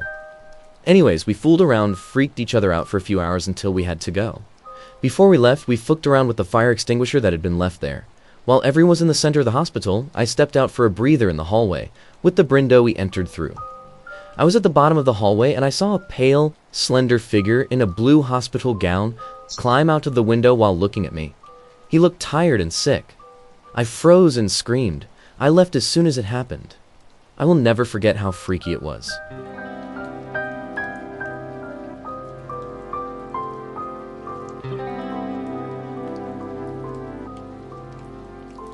So let me start off by saying that I'm a huge horror movie fan, and I've seen all major horror movies out there. I pretty much only ever watch horrors in my spare time and like watching anything paranormal. I find it very hard to be genuinely scared, and most horrors don't really scare me. So I was looking for a decent horror movie to watch, and I'm mostly into demonic, paranormal horrors. I came across a movie called The Dark and the Wicked. I looked it up on IMDb, and I had a fairly good rating, so I thought I'd give it a try. I started watching it around 1 a.m., and after I finished watching it, I was like, fuck, that was a really scary movie. This doesn't happen often, and it freaked me out a bit. My wife was sleeping, and I quietly got into bed because I didn't want to wake her up, but she woke up anyway. She asked me what time it was, and it was almost 3 a.m., pet. I told her I watched a really scary movie, and it freaked me out. She pretty much told me to shut the fuck up and go to sleep. She can't watch or listen to anything remotely scary. It's been like 20 minutes or so I'm in bed, trying to sleep, and all of a sudden I hear an alarm go off. Initially I was thinking it was coming from my neighbor's house, but then it sounded closer. My wife woke up and she said it could be the car alarm. I looked outside and it wasn't the car, so I thought I'd go downstairs to check it out. The fire alarm is going off. So I put the light on and went to the kitchen and there was no smoke. I went into the living room and there was no smoke. All the appliances were off. I didn't think much of it, so I turned the alarm off and went back into bed. I told my wife and we didn't make anything of it. I tried to go back to sleep again, and it must have been around 30 minutes or so, and I heard the fire alarm go off again. I did the same thing, looked all around the house. No smoke, all appliances were off. I did not have any explanation of it. I took the fire alarm off the ceiling and checked that the battery was low, and this was one of the reasons why it would go off. This particular fire alarm, you can't change the battery. It had an expiry date and it ended in 2028. I didn't put the fire alarm back on the ceiling and threw it in the bin. I went back to bed and needless to say my wife was pissed. She was like, I always tell you not to watch these types of movies at night. We're Muslim and she thinks that if you watch movies with demonic shit in it, it can bring negative energy to the house. I thought that was bullshit, but after that day I have second thoughts. I'm still gonna watch horror movies. I just find it crazy how we've lived in this house for 3 years now and nothing like that has ever happened before. It couldn't be a coincidence, but it made me think. I've had friends who've told me that similar things have happened to them in the past.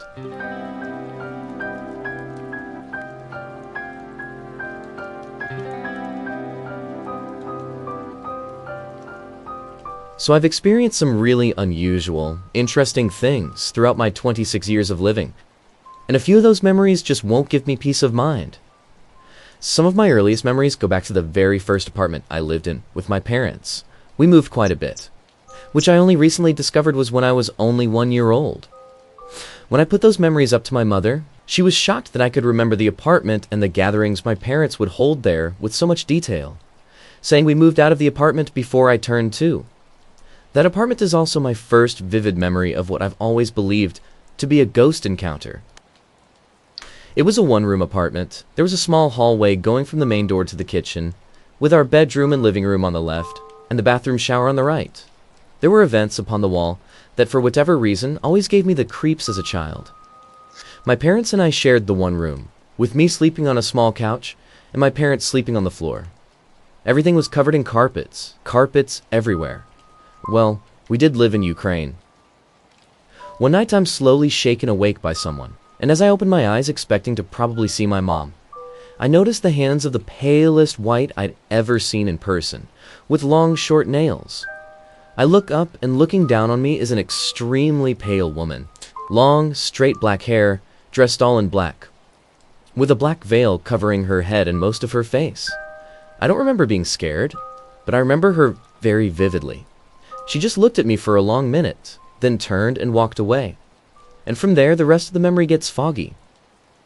Fast forward to age 16, now living in Israel. My father, being a strong Christian, wants to live on the Holy Land. I'm hanging out with 2 friends when one of them suggests we use Ouija board, so trying to summon some spirits to chat. Not knowing any better, I agree.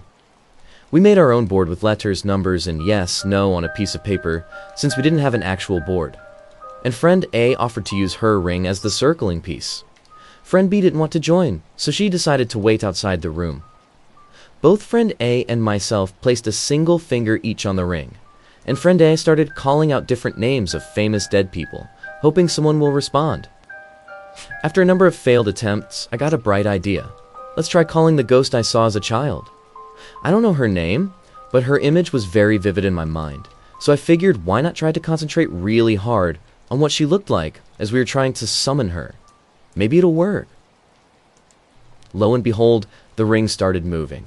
I was skeptical, thinking maybe my friend was trying to pull a prank on me and pulling on the ring, so I paused and managed to convince friend B to join, asking her to help me stop friend A from trying to mess with me. We decided that we both will press down on the ring as hard as we can, so that friend A won't be able to move it without proving she's messing with us. That did not go as planned. The more we pressed down on the ring, the faster and more fluidly it moved, like it had a life of its own. It answered all our questions, claiming to be the spirit of a dead woman who was brutally killed at the age of 26. His name would probably be Abella or Avella. We did use Hebrew letters for the board, so I'm not sure how it would be pronounced. It even mentioned a vague section number where she's supposedly buried.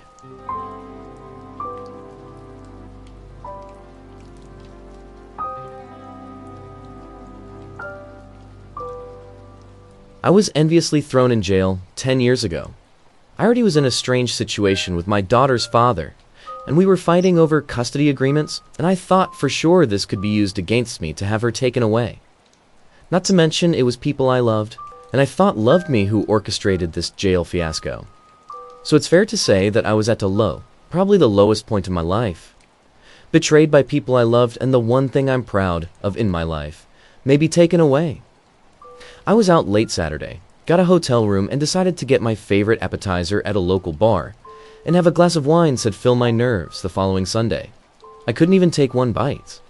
I love to eat, and I've never ordered something and just not taken a bite. I couldn't even eat a crumb.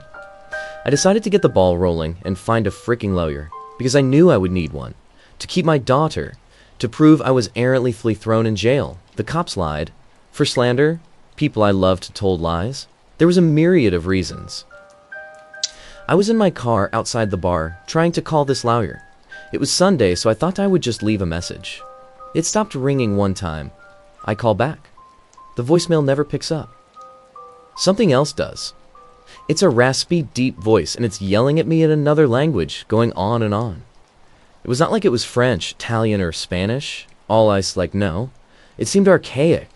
It wasn't human. It hung up on me. I also instinctively knew it was something trying to just finish me off, wanting me to think I was crazy hearing voices, wanting me to commit suicide or be committed to a psychiatric ward. I instinctively knew what it was doing. Honestly, I've been suicidal before on this day and the closest I've ever been to feeling that way again, but I did not get scared and spiral down. I dialed it back. I wanted it to yell at me again. I wanted to tell it I was not scared and that he will not win. I wanted to tell it to leave me the F alone. I dialed it back about 5 times and just cut the answering machine, although it seemed jumpy and weak, like he was there. He never came back. In fact, just knowing there was a force out there that wanted me to spiral down again gave me strength. I was able to put one foot in front of the other and go back to the hotel, get a snack, gather myself. I got stronger from there. Turned out the father couldn't do anything about it in court. Everything ended up just fine. It was expunged, although I still do not talk to a family member of this, and I'm happy with my daughter. I also am no longer afraid of anything, which is weird because I used to not be able to watch demon movies at all. I watch them alone now. Nothing scares me. You can see how it would have been so easy to spiral down. Think I was so crazy, thrown in a mental institution. For real, have my daughter taken away, being suicidal. But in that instant, I flipped for the better. When it's all said and done, I don't think it was a demon, but an entity just trying to scare me. Perhaps the same one that was trying to bring me down growing up too. If I didn't believe, I would have spiraled down. You really do have to believe in this stuff first, then not be scared of it.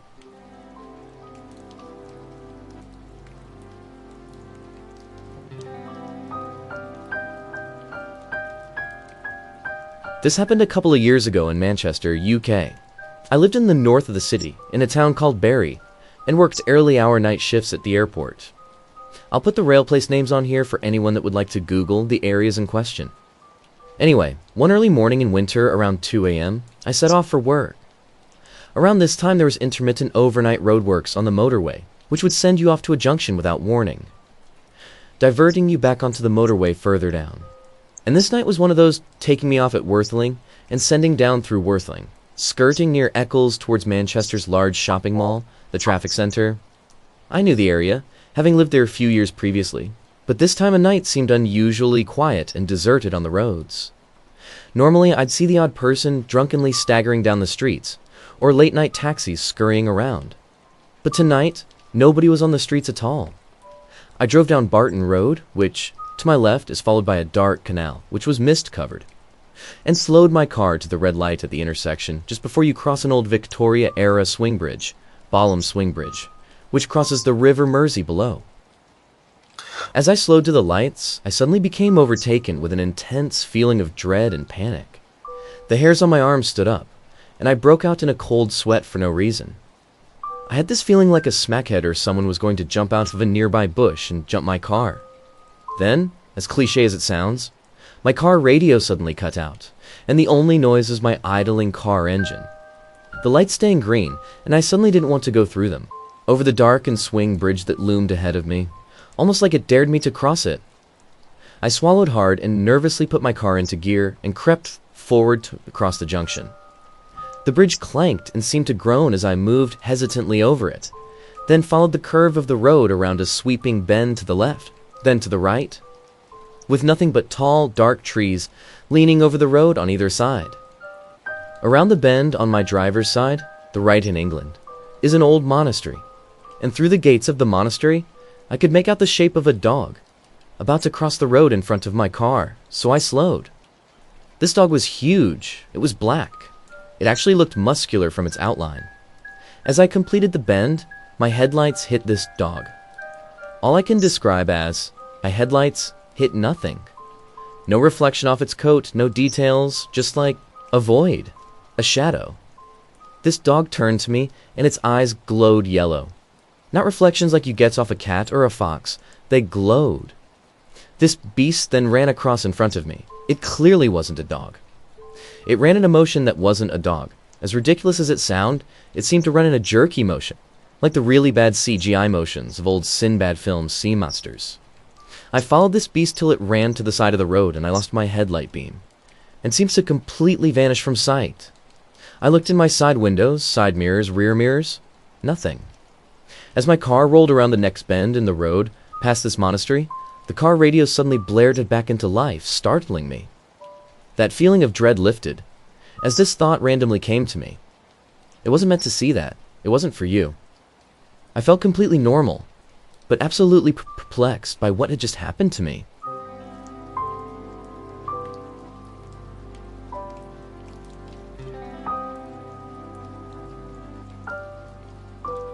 When I was around 8 years old, I first met my 3 friends who moved to the neighborhood, which we have lived in for the past 20 years.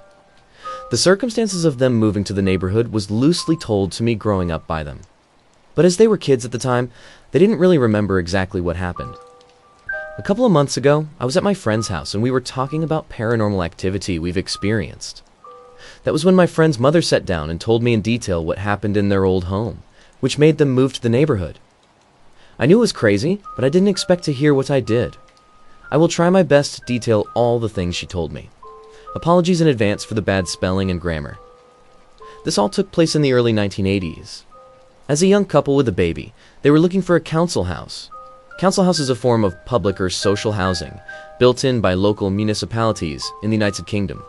Around the Nottingham area, they came across a neighborhood which they wanted to live in and looked around the properties there.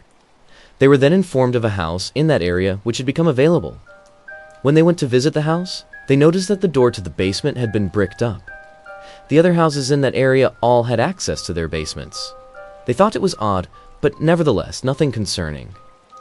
From what I was told, the first couple of years which they lived in the house, nothing happened. It was just a normal house. The father was still studying electrical engineering, and the mother was a housewife. By this time, they had 2 more children. Later on, one of their neighbors who frequently visited the house told the mother that she sensed a bad spirit in the house, and they should get the house blessed. They didn't do so when they first moved in. My friend's mother agreed, but told me she regretted it deeply. It was all hell broke loose after that. She thought the events that transpired were caused by the blessing. The first thing which started to happen was, my friend, who was the oldest at the time, started to become restless at night and complained that something was scaring him. My friend's mom thought it was just normal, as he just moved into his own room for the first time. But this started to become a daily occurrence, and she started to worry about him. It became that bad that he refused to sleep by himself. He said he saw a black woman with long fingers and frizzly hair in his room. Eventually, all 3 brothers would sleep in the same room. Later, they started to hear scratching and knocking noises in the house. The way she described the noises was like ticking on the windows and scratching noises in the corner of the rooms. This would last for minutes. She couldn't understand where exactly the noises were coming from. As the months went along, things became increasingly strange. She told me how they started to smell rotten fish throughout the house, and then it would just suddenly disappear. My friends, who were the oldest and youngest, were the ones who were greatly affected by the events in the house. The middle child had become attached to the spirits. He would frequently play by himself and talk to the spirits when his brothers weren't around. Later on, the father started to become a target. My friend's mom told me there was an instance where he punished the three boys, and especially the middle child, for doing something wrong. Later that night, he had a dream of getting chased by a demon dog, which ended up biting him. He woke up the next day with a giant bite mark on his chest. One of the most frightening things which she told me was that, at night, she felt that something was standing near the windowsill, and then it would jump on the bed, and then jump back on the windowsill. She would get up and start to pray as the bed was shaking, and it would eventually stop. They would also start to hear sinister laughing throughout the house, as if something demonic was taunting them. There were also instances where she saw paw prints on the kitchen floor as if a dog had been walking around. Only problem was that they didn't have a dog. They asked one of their uncles to house sit for them as they took the three kids for a day out. They wanted to get their minds off the events and have a normal day for a change. The uncle was told of what was happening in the house, but he was a skeptic. He said he would deal with what was in the house himself while they were gone. Later that night, when they arrived home, they were shocked to discover the front door wide open and all the lights in the house on. They found the uncle and asked him where he was. He told them that he challenged the spirits in the house and was thrown across the room. He started to hear laughing, at which point he ran out the door. As you can imagine, things became very desperate, so they contacted the local council and informed them of what was happening in the house. Eventually, a woman from the council came to visit their home, to reassure them that they would do something to make it better. My friend's mother later learned that the woman who came to visit ended up in hospital with a mysterious illness, and later refused to go anywhere near the house again. The meetings which they had subsequently all took place in Nepal, which was half a mile down the road. Thankfully, the council found them another house, on the street where we live now. On the last day, when they were packing their things into the car to move out, the middle son was walking in the house by himself, without a care for anything. He was the only one who didn't want to move. The family later discovered that numerous couples had left the house after their departure. No one stayed in the house for more than a few months. After doing some research, they were informed by local people that a black woman with a dog had committed suicide in that house. From what I understand, the house is now a part of a Chinese takeaway.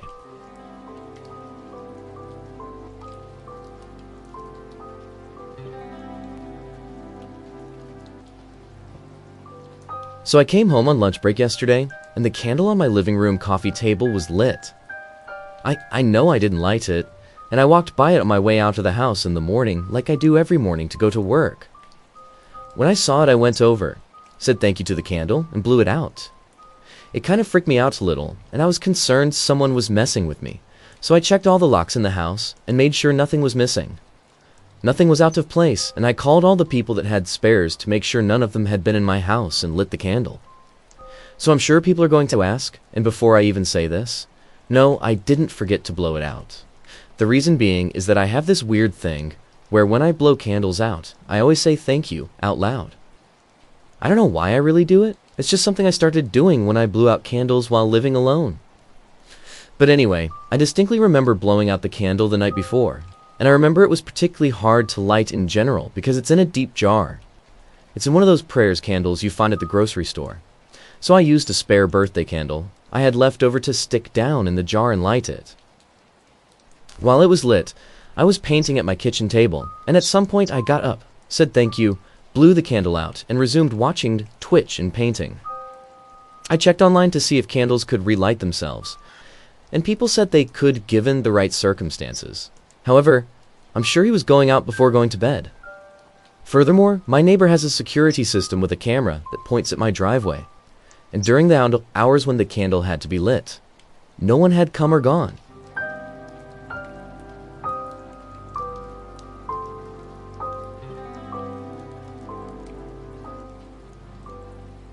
This happened 2 weeks ago, and I can't stop thinking about it. I was sleeping, then I opened my eyes because the noise was bothering me. The noise was something was running in my room. I was still sleepy, I didn't realize it yet. I thought I had sleep paralysis, but nah. Then it got louder, and the running became faster. I was like, what the fuck? I don't have any pets. My house is clean, there ain't no rats or nothing. It was too dark, I couldn't say nothing. I swear I got so damn scared. I started saying some prayers and then suddenly the noise stopped. And I felt the super cold air. It was so weird, I felt like there was a wind going counterclockwise motion. I can't explain it. Anyway, it was in front of my face. At this moment, I knew it was something scary, something supernatural. So I closed my eyes so damn hard I was terrified I didn't want to look. Then, this thing whistled at me. It was like a tune whistle, not just any normal whistle. I quickly grabbed my phone, switched on the light from the smart app. When I checked the time, it was 4 in the morning. I did encounter strange things in the past, but it wasn't something like this. Like once, I was sleeping and a kid woke me up by tapping my shoulder. I still remember what he was wearing. He was wearing striped t-shirts and knee-length blue jeans. Right now, I can't get the whistle tune out of my head.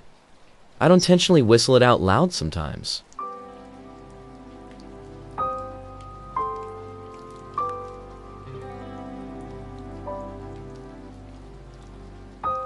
This happened in 2001, when I was 13. The foster family I had just moved into was selling one of 2 old people's homes they owed. This particular one just so happened to be supposedly placed on the boundary lines of the old Templar kingdom of Walsingham. Not my words, but foster mother's. As it was located in a rough area of Leeds, Yorkshire, after all residents were moved to different care homes, staff laid off, before the sale completed and money changed hands. My then foster mother, her ex-care home manager, friend, and myself decided to spend the night to make sure all cleaned down, all items, knickknacks removed by removals, no damage to property, etc. The initial plan was I was to sleep in a camp bed in the living room, foster mother and her friend to sleep in a nearby ground floor room. Upon pulling into the driveway, I can only explain I got bad vibes, spidey sense, neck hairs tingling, off the place. Mid-October, early evening darkness. Anyway, I got out of the car and upon walking up to the front door, I can only explain it as seeing a black cloud or a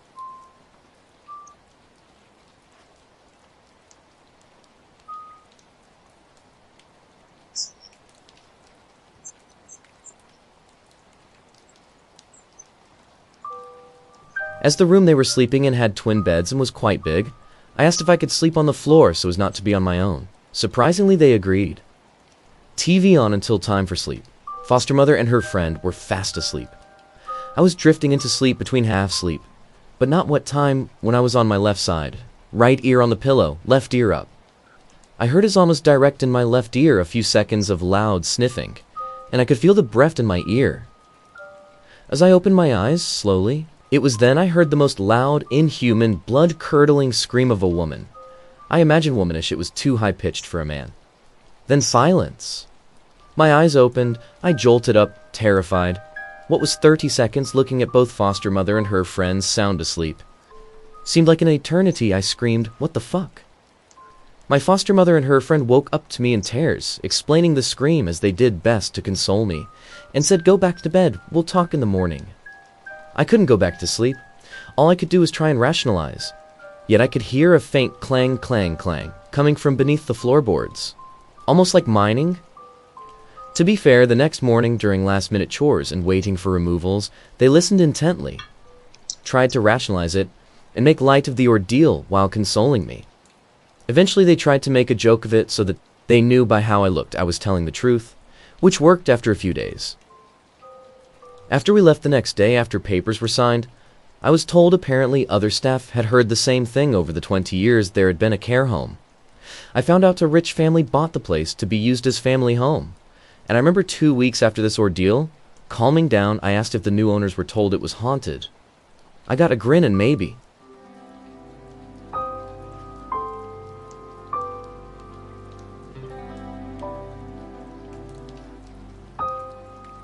I have lived in this house with my husband and 2 teenage sons for 2 years now. Every one of us has heard the same thing, time after time. When sitting in the living room at night, you can hear what sounds like someone pacing back and forth on the front porch. Sometimes there will be light knocking on the door and the walls. When we check, no one is there. No wild animals, nothing that could explain the noise at all. We have kind of made a joke out of it, all, the ghost is back. Haha. None of us are really true paranormal believers, although I am open to the possibility. Just skeptical. I want to explore all options before jumping to conclusions. Well, my mother has been staying with us for the past week and has been sleeping on a pull-out bed in the living room. She tells me that it goes on all night long and can actually get pretty intense. We are all always in our bedrooms at night, on the opposite side of the house, so we had never really experienced what she said. About an hour ago, my mother and I were watching a movie in the living room, about 10 p.m. where I live. My husband had gone out and the kids were playing Smash Bros. In the back room. We had heard the pacing a few times and talked about it a little earlier. There was a few minutes of quiet and then 3 heavy, distinct knocks on the front door that sounded just like my husband had come back and had his hands full of groceries. So I reach over and open the door, still looking at the TV screen, and say, "You're back, come on in."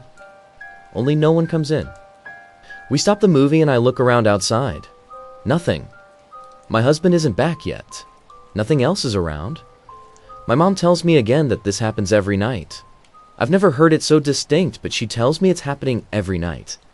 She then says, sort of jokingly, "I think there was someone out there that wanted in, and I think you just gave him an invitation." At this very moment, as soon as that proclamation left her lips, the light bulb flickered about 5 seconds and then blew out completely, leaving us sitting there in the dark. We both panicked for a few seconds and then kind of tried to laugh it off. We restarted the movie we were watching, and for the rest of the movie, we heard no creeping around outside. I don't want to admit it, but I am feeling scared right now. I went to the bathroom and one of the bulbs in there had done the same flicker, but it didn't burst like the other. This isn't something that has happened before. It's not a wiring problem. At least not one that existed before the incident.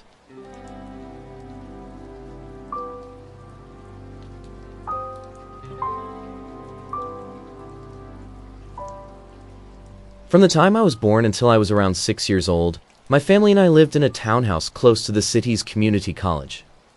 It wasn't particularly old, and as far as my parents knew, the house had no dark past to speak of. There's a good chance the house was built on old farmland. I can explain this more in a second post if needed. And there was certainly a Native American presence in the area not long ago. But the house itself was totally normal. My parents moved into the house in 2001, and hadn't had anything out of the ordinary occur until after I was born, sometime around late 2004 to early 2005. This was the first odd experience my family had in the house, as told to me by my mom. My mom was very close friends with her supervisor. We'll call her Christy. Christy was over at our house quite often, since my mom often consulted her for help with her work, and she would usually bring her son over to play with me. On this particular day, it was just her. My mom and Christy were down in the kitchen, talking at the table. My dad was upstairs in one of the bedrooms, changing my diaper. My mom got up to use the bathroom, which was just across the hall from the kitchen by the front door, and Christy stayed at the table. As my mom was in the bathroom, else of nowhere she hears a woman's voice she doesn't recognize, says something along the lines of, "Hello, handsome." My mom, thinking a neighbor has come over to say hello, thinks nothing of her. And when she comes out of the bathroom, she asks Christy if anyone's over. Christy looks at her mom, baffled, and tells her that no one else has entered the house, and that she hadn't heard the woman's voice. As Christy and my mom look around the house, puzzled, my dad comes downstairs holding me and asks, "Who stopped by to say hello?" He'd heard the same woman's voice. No one could figure out where the voice would come from, or how both my mom and dad on 2 separate floors at that time had both heard the same voice. Chrissy told my mom she got a weird feeling at the home, but my parents just wrote off and figured it was just a strange coincidence. This proved to only be the beginning. It was around this time as well that my mom began capturing these strange balls of light in every picture she took in the house. Now my mom acknowledges herself that capturing a picture or two containing an orb is nothing out of the ordinary, considering orbs could be caused by dust and tricks of the light. But this was different. These orbs were appearing in every picture she would take. My mom called the camera straps off-air cameras, tried using disposable Kodak cameras instead of our digital one, got the house deep cleaned several times, took pictures in different parts of the house to avoid light contamination, and even bought an entirely new digital camera, but the orbs still appeared in every single photo. There are hundreds of photos sitting in albums in our living room with these massive orbs in them. These orbs show up again later in the story, but for the sake of trying to keep the timeline straight, I'll table this part of the story here. My mom hosted a group for models of young babies at our home, and Christy also happened to be a part of this group. One day, the group was over at the house and seated in a circle in our living room, when suddenly Christy looked up towards our couch and screamed, pointing towards it. She looks at my mom in a panic and shouts, "There is a man standing behind your couch." The rest of the group looks over and sees no one there. It wouldn't have been possible for there to have been someone behind the couch anyway. The couch was pushed up against the wall. Christy grabbed her son and ran out of the house. Although she and my mom remained friends, they haven't seen each other in years, but they're still friends on Facebook. Christy refused to enter that house ever again. Christy had seen the pictures containing the orbs, since there were actually pictures of me and her son together that showed the orbs floating around us. Seeing this man behind the couch was the last straw. She stuck to her word and never returned to the house for the remainder of our time there. It was around this time that my parents began to feel off in the house, especially when spending time in the basement and in my bedroom. My mom would try as hard as she could to avoid spending too much time in the basement, and both of my parents have told me that they felt like they were being watched as they took me in to be in bed some nights. And then one day, the activity presented itself while my dad was at work. For a little backstory, not sure of anyone else's experiences as a child, but I was absolutely obsessed with these classical music CDs called Baby Einstein. They had these weird puppet creatures that represented different artists and composers, and all the CDs were narrated by the same woman whose name escapes me now. Anyways, I was in the living room asleep while my mom was in the kitchen cooking. She was playing one of the Baby Einstein CDs over some speakers we had, so I wouldn't wake up and bother her as she cooked. As she's cooking, she starts hearing what sounds like a woman talking over the music. My mom could tell it was not the narrator, since this woman sounded younger and was not talking during one of the pieces. The narrator only came on between the songs.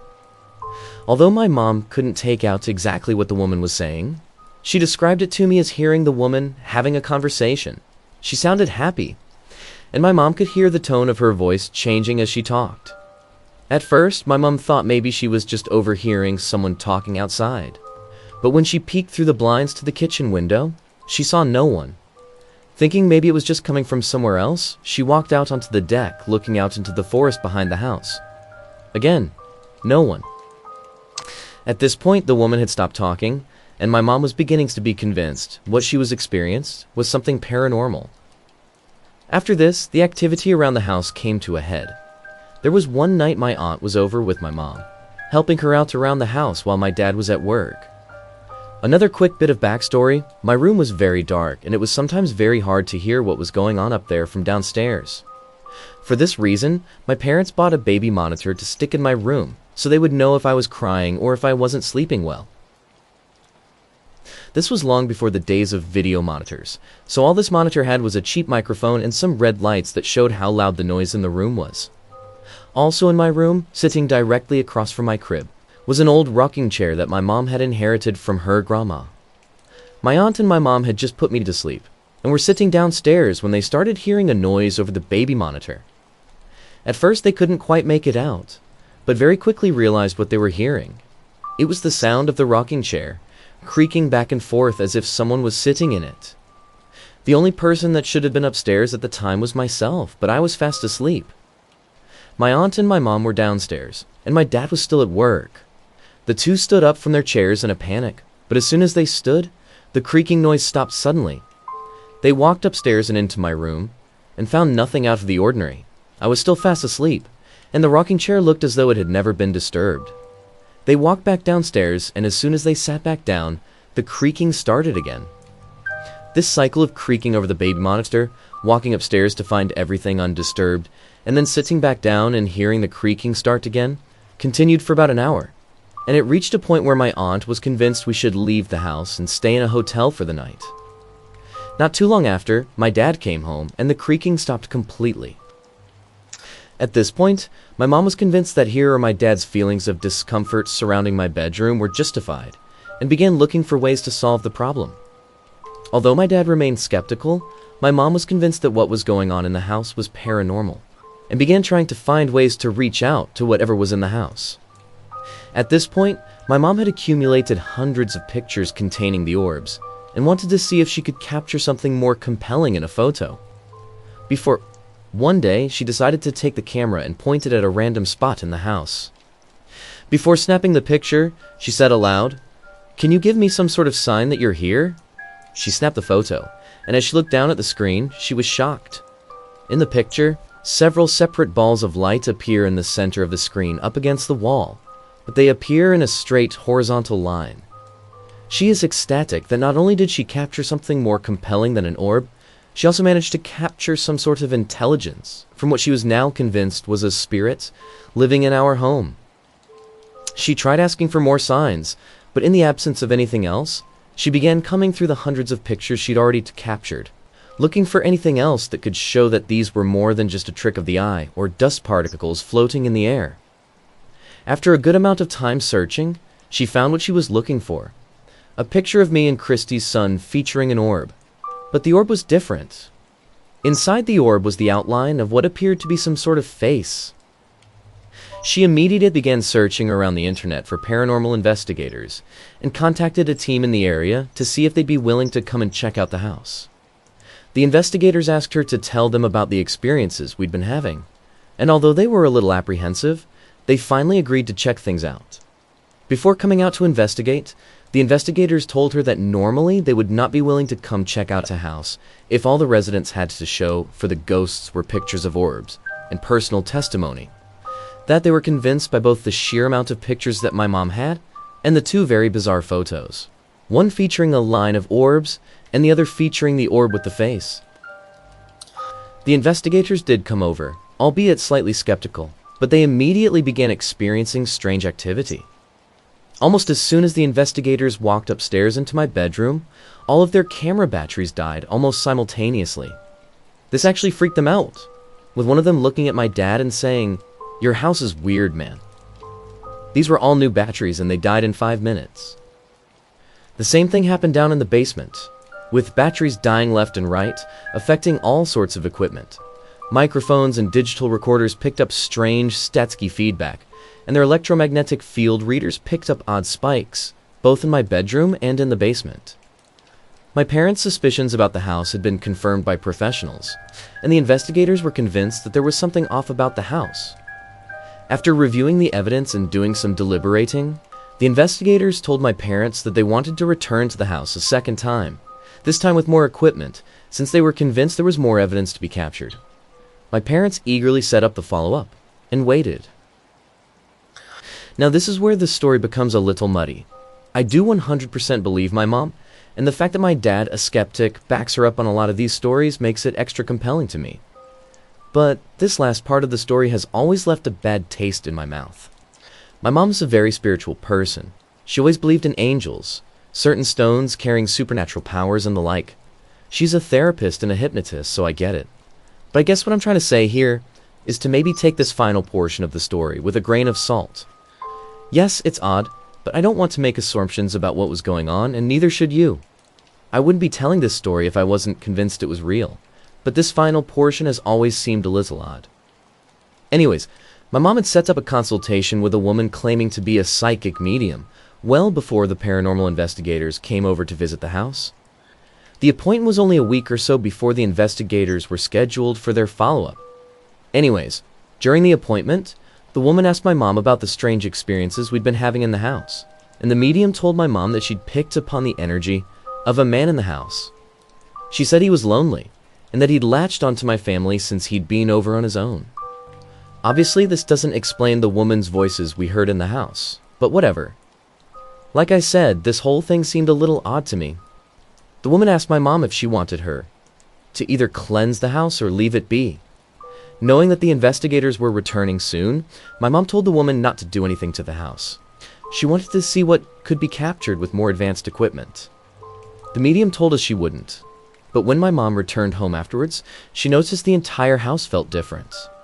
It felt like a heavy weight had been lifted out of the house atmosphere. She began to suspect that the medium had cleansed the house anyway. Not sure how that's possible, considering the medium never actually visited the house. Maybe someone in the comments can explain how this works. And her suspicions were only confirmed when the investigators returned for the second time, and captured absolutely nothing. No strange EMF readings, no cold spots, no electronic malfunctions. Nothing.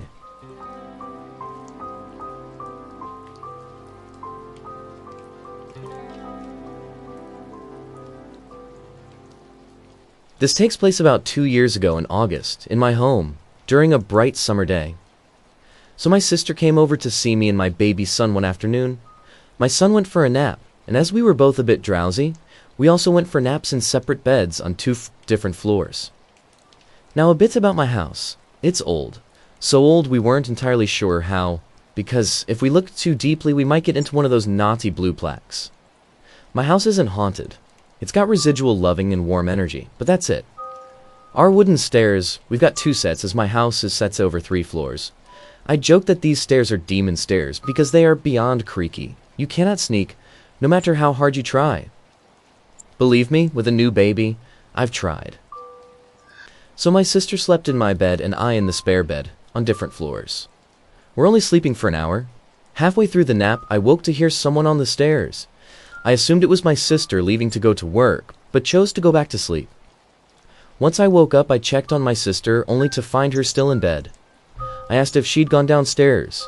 She said she hadn't moved, but heard the stairs and thought it was me. So now both of us heard the stairs. I figured maybe it was my father-in-law, who pops in sometimes. Check in with him. Nope, he was working all day. Checks with other family members who live nearby. Everyone was out. It's not settling sounds, and it has never done it before or since. So who was on the stairs? Rather sadly, this coincided with the death of my aunt, my sister and I loved. She'd only visited the house a couple of times, but part of me wonders if it was her.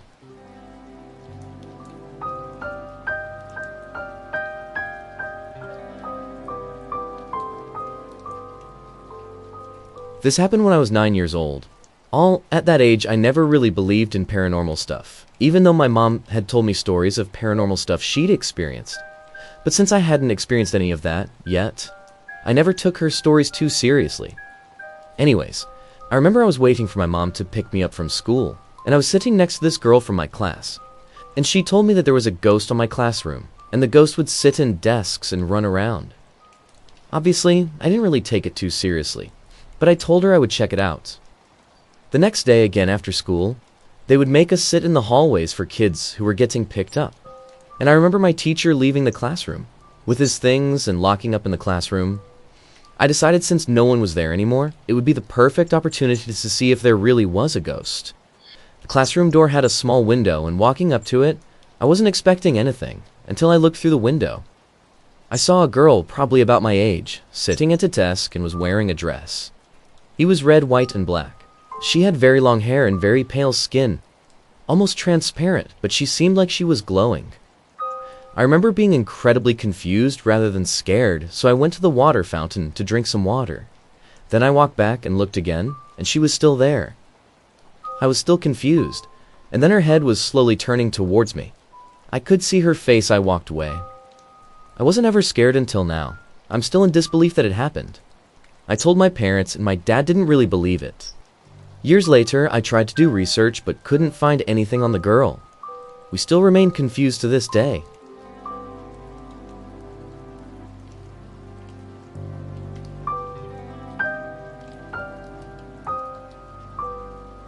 I'm a 20-year-old female. The first time I remember seeing someone who wasn't there, I was 6 years old. After these instances kept happening, my grandparents eventually fessed up and said she's been doing this since she was little. They told my parents how I'd see people on the boardwalk and ask to walk with them, or play with people in the ocean that weren't there. As I got older, they became constants, and I was able to tell who was real and what wasn't. My dad died when I was 12. Up until the day he died, I made him sleep back to back with me until I fell asleep, and also walk behind me up the stairs because I always had this feeling on my back, like someone was with me. Eventually, when I was around 9, I went to therapy for unresolved trauma. Happened at around 4 years old. My dad was all for therapy, but he made it very clear that I wasn't allowed to tell the therapist what I was seeing or feeling, because they'd take me away. Fast forward to me being 14 and hospitalized with anorexia. The psychiatrist that was treating me knew something was up, and my mom went against my deceased father's wishes and told the doctor what I've been going through. I was put on Suprexor, which I was on for 6 years at high doses, but the visions and the presence never really went away. I just finished withdrawal from Suprexor. My therapist, psychiatrist, doctors, and my mom say it's just access to the spirit world that I'll always have. I've been screened for schizophrenia, psychosis, schizoid, all of it. They can't find anything but depression, anxiety, PTSD, and anorexia. Nothing that explains what I experience.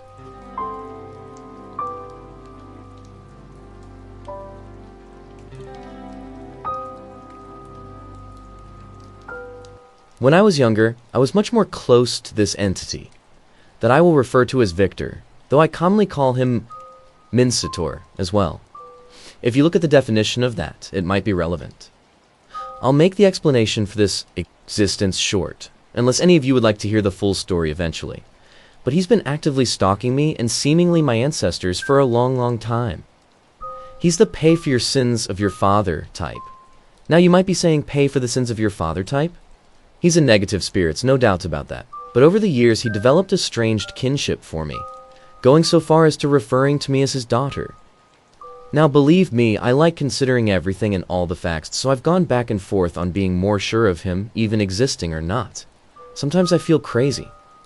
What always gets me back to the believing anything is possible spectrum is when I think about all the strange occurrences that so far cannot be explained by mental illness or coincidence. The story I have to tell is now one of those many occurrences. I've been talking to Victor in the way we usually spoke. He'd move objects, right, left, up and down to signal what he was saying in reply. This wasn't a board, it was just random objects. I'd heard his voice before, but he didn't talk as much. He was saying, or I guess more so agreeing since his talking is limited, that he felt weak and that's why he was moving things slower. I got the strangest idea right then and there. And probably an incredibly stupid idea as well. Unfortunately, even though I knew it was stupid, I didn't care. I knew it would only come back to haunt me, literally, and didn't care about myself enough to avoid making it worse than it already was. My idea was maybe there was energy he could feed off, the power in my power bank. It had been fully charged, so I grabbed it and put it on my table, and I said to him, okay, take the power from this power bank. And I watched it with my own eyes drain completely. I was so surprised. I just never thought that anything like that would have happened. Sure, I asked for it, but even part of me sure wasn't if it was possible. Still wasn't sure I wasn't just crazy even after everything. I continued in the exact same manner as before, 2 times that day, and he again drained it completely. After the third one I stopped charging it was saying he could take it. To me that was enough to show it was happening. I ran a bunch of tests to see how it looked when it wasn't charged, or when it was charged and was charging something else. Something else being an actual electronic. And it looked exactly what it looked like when charging something except around 10 times faster. Now I've heard of paranormal entities feeding off electricity or things of that nature, but obviously more commonly people think that it's emotions, and that the power comes from the emotions. What are your opinions on what paranormal entities feed off?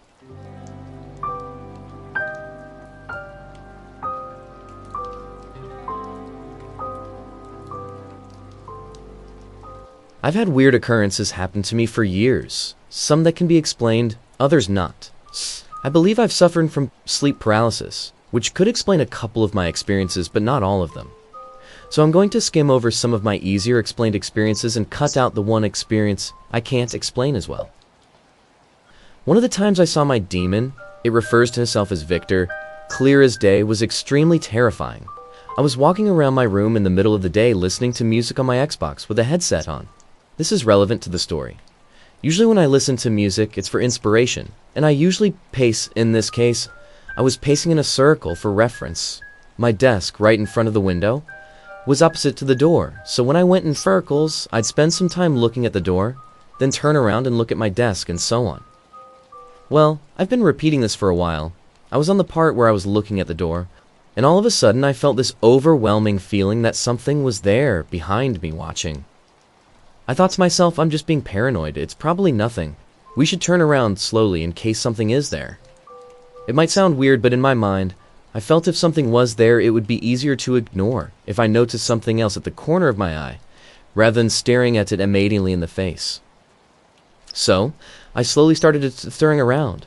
And there he was, crouched on my desk in the middle of the day. I literally fell on my ass. I don't know how long we were staring at each other. Sometimes it feels like it could have been hours. I was paralyzed with fear. He didn't say anything. He just moved in this weird manner, still in place, smiling, something that to this day I remember as being so disturbing, more disturbing than heinous things I've seen because of the way it made me feel. Eventually got my wits about me. I scrambled to my feet, throwing my Xbox controller at him as a way to hopefully slow him down. If he was to follow me, I got to my door and ran down the hallway towards my grandmother. I told her that I was back and I'd just seen it clear as day. She came in with me. Nothing was there, just my controller on the floor with a song playing, one that wasn't on my playlist, a song that shouldn't normally be taken as disturbing, but in this case, it was. Funny enough, it was a song to a Disney Channel original movie, Girl vs. Monster, specifically Felix. I know it's funny, but still it can't give me the creeps that I walked in on the parts. I'm stuck in your head and I'm back from the dead. Got you running and scared. Weird coincidence, right? I suppose you all should know some information pertaining to this entity.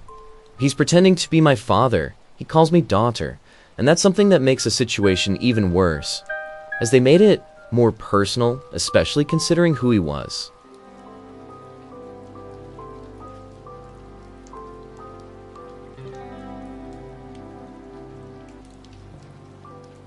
A couple of years ago, my girlfriend and I were driving back to my house, and it was around 9 or 10 at night and dark. As we drove along, I turned right to go up a straight road on a hill. This particular road isn't in the middle of nowhere. In the surrounding area are houses, etc. But on the right-hand side of it is a small park of sorts, and to the left is a pavement with a bus stop, an abundant. So there were no houses right next to that, if it makes sense. Anyways, this night was foggy, and as I turned onto this road, it dips, then goes up the hill. I was about to go down the dip. My headlights shone across the fog, and I very clearly saw a figure walking from left to right across the road. Except there's no bottom half, and it appears to be wearing clothes that resemble Alive with raincoats and hats like Captain Jack Sparrow. Basically clothing that I guess are Victorian or older. Not an expert, sorry. This happens in a span of, I'd say, 2 or 3 seconds, before the figure vanishes into thin air. It didn't disappear into the fog, as I could see both sides of the road. The figure simply vanished. Since my girlfriend was in the car, I didn't want to freak her out or sound insane. So in that 2 to 3 seconds, I said nothing. She immediately said, "Did you see that?" I was immediately relieved I wasn't going insane, and we both agreed we'd seen the exact same thing. When we arrived home shortly after, I got out a pen and paper and asked her to draw what she'd seen in a separate room, while I drew what I seen. Both images were remarkably similar, if you can forgive our poor drawing skills. I have the images saved to my phone, happy to upload them if anyone is interested. Anyway, I'm neither a believer or a skeptic. I enjoy stories and approach them with an open mind. There could well be a logical explanation for mine, but so far it's the only paranormal experience I've had yet. My girlfriend and I have also shared dreams from different rooms, so maybe we're on the same wavelength.